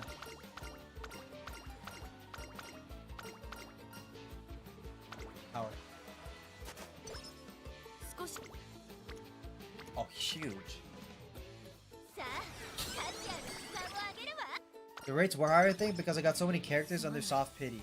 Oh, 休ませてくれ so juicy, bro. I'm not gonna do it. Nobody got you the way I Oh, what? whatever demons you're praying to. When you need somebody to turn to. Nobody got you the way I do. Bro. Guys, I'm not gonna lie though, I got an interview tomorrow, and I might be the most stressed out of this one, bro. I might be stressed on this one. This one low-key stressing me out. 早くなるためには Nobody got you the way I Bro, what is your problem, bro? Just lock in, bro. Yeah, go prepare. I already prepared, bro. I was looking at the shit during the PMO. Really no better. 衣装に似合う走りを Cool. あ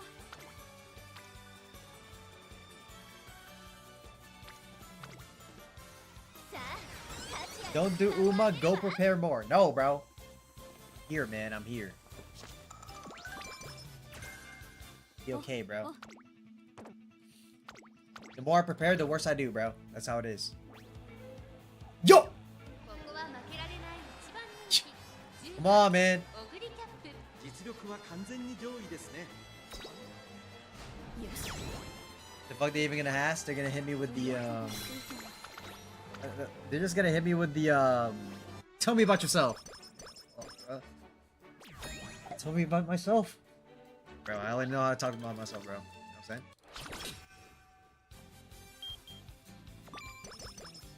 saying? We'll be alright. We'll be alright, chat. We'll be alright. Are you fucking kidding me? このレースは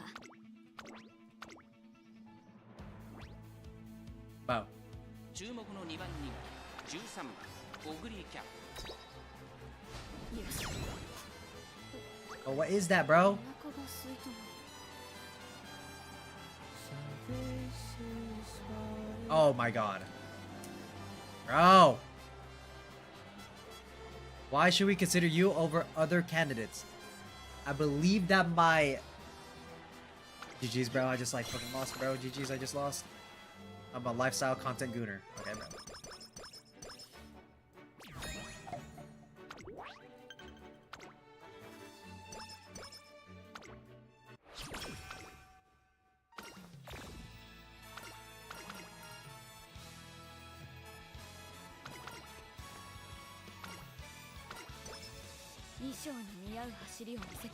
Oh. Fuck, I have to go to infirmary. Please, please heal. Please heal immediately. Oh, thank God.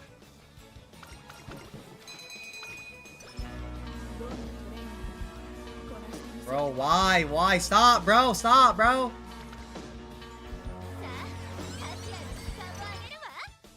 What is this?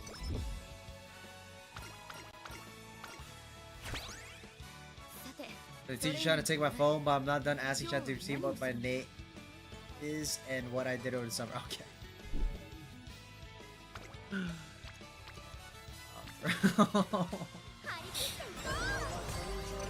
Bro, fighting with my odds and this motherfucker's. Hey, that's me, bro.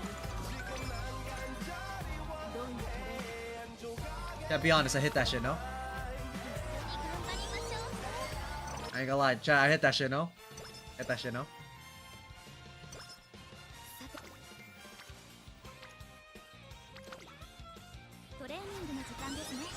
In tomorrow. Why should we select you?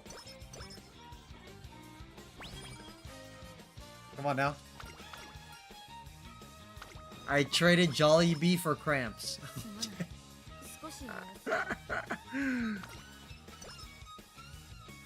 Hey, the female doctor gonna fuck with that? Wait. I wasn't running the damn races. Oh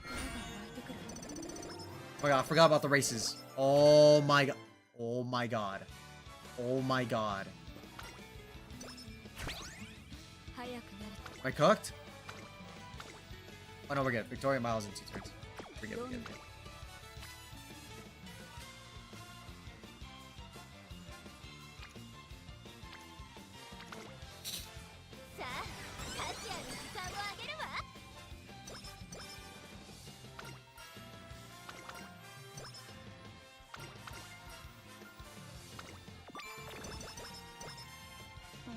Pretty good. It's pretty good. Big.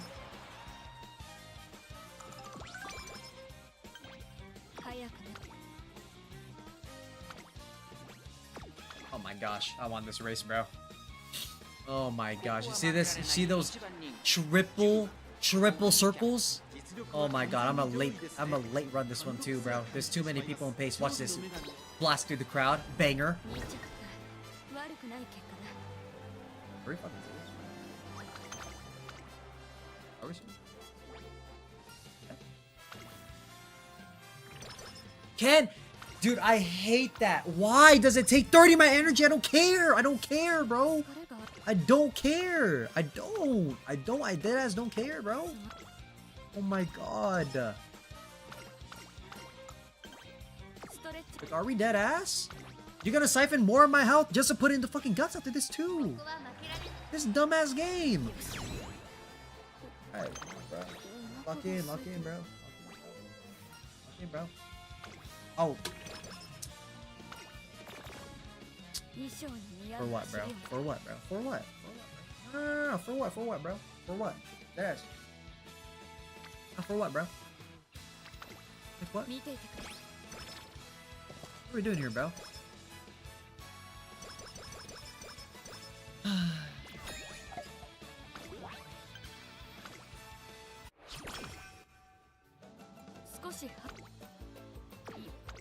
Great.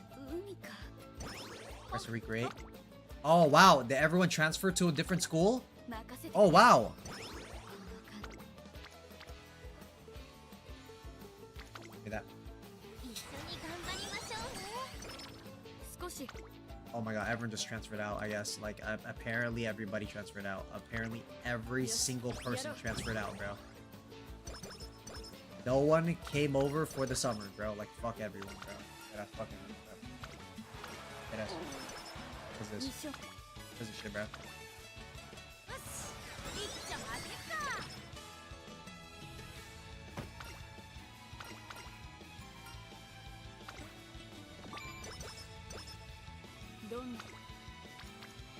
I'm disappointed in y'all motherfuckers, bro. What the fuck, bro?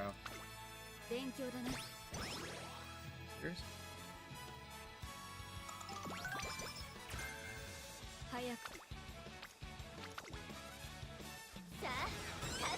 Yo, Super Creek. Yo, Super Creek. Come on, man. Don't do that, bro. Come on, man. Come on, big dog. Come on, man. Come on, big dog. One biggest of dogs. Come on, man.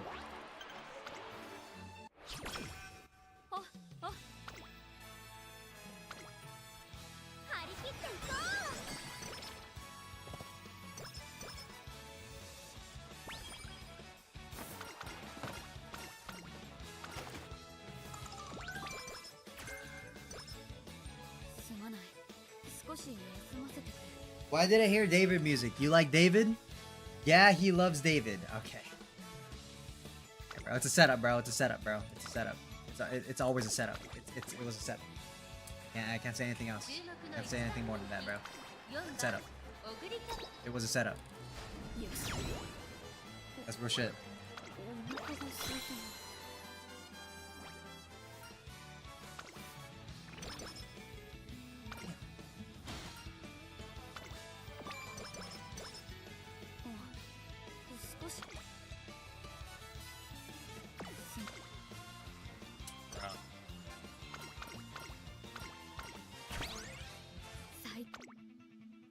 Oh, actually, let me get my skills going. Boom, boom. Ooh, corner connoisseur. Ooh, swing maestro.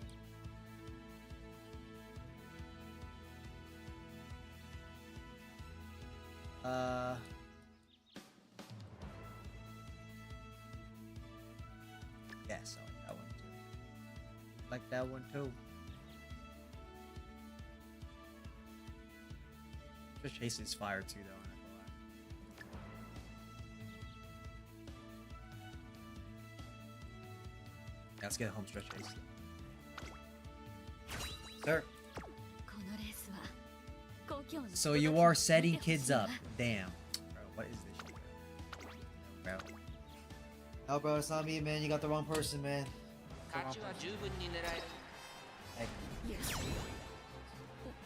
You got the wrong person, bro. Promise.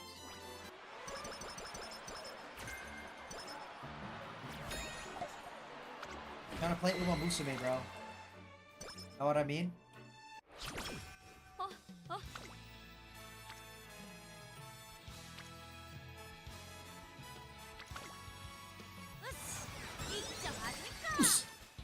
Nice.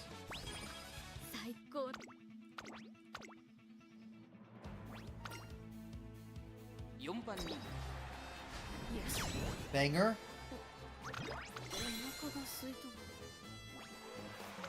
Don't worry, chat, I'm doing this shit for real. Watch this. What?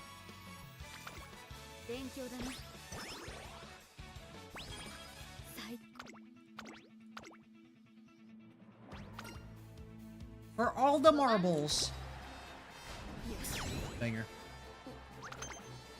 Oh wait, this is semi-final. Okay. Off. A little more. Bang. Bang, less bang. Come on now.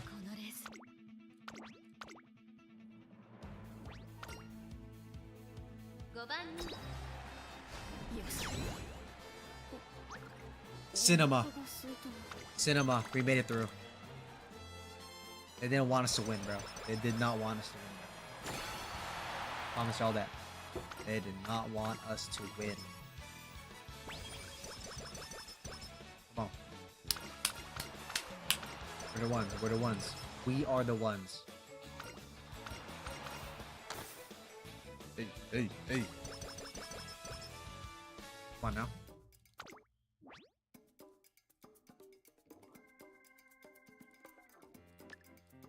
I ain't gonna lie, bro.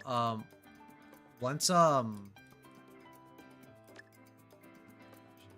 perfect. I ain't gonna lie. Once this camera dies, stream's over. I'm not kidding.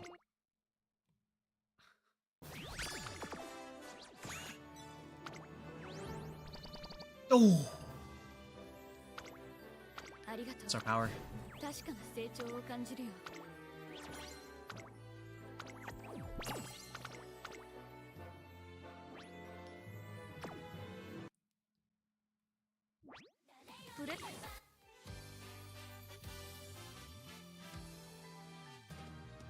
Oh shit, it's 12. Never mind, I'm going offline, bro. Never mind, chat. I'm going offline. We're piecing out, chat. We're piecing out. We're piecing out. We're piecing out. Wordle? God.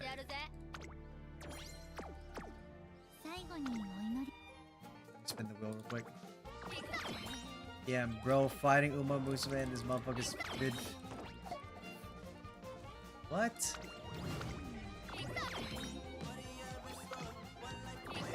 Bro, this song's not gonna hit for me anymore, bruh. I love that song though. David, bro. Oh, us, bro.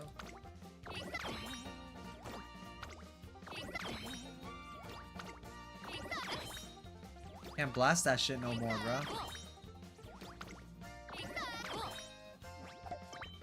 One more. Two. Alright,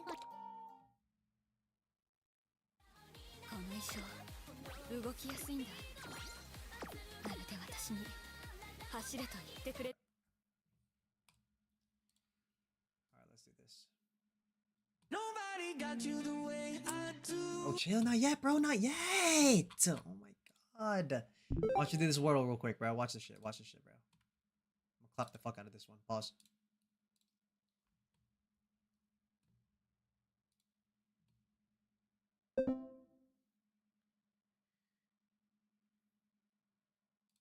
Okay.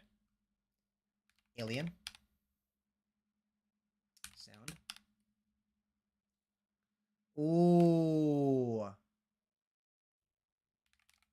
Dates.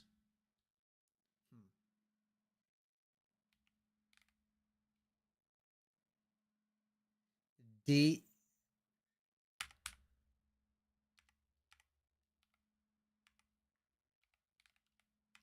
Wait, there's no R, is there? Oh, shoot.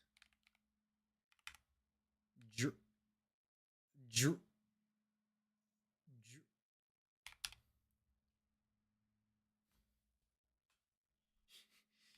Dr. There. Don't tell me, bro. What?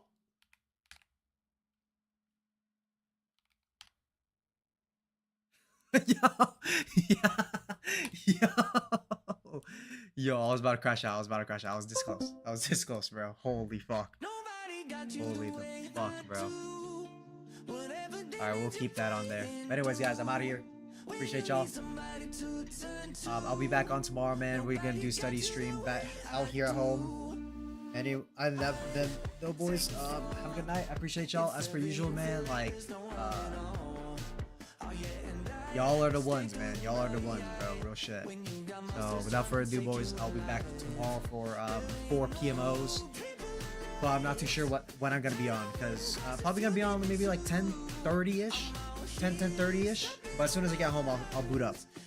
But anyways, boys, I'm out of here. Have a good night. Or whatever. Bro, what? I'll see everyone soon, bro. Boom.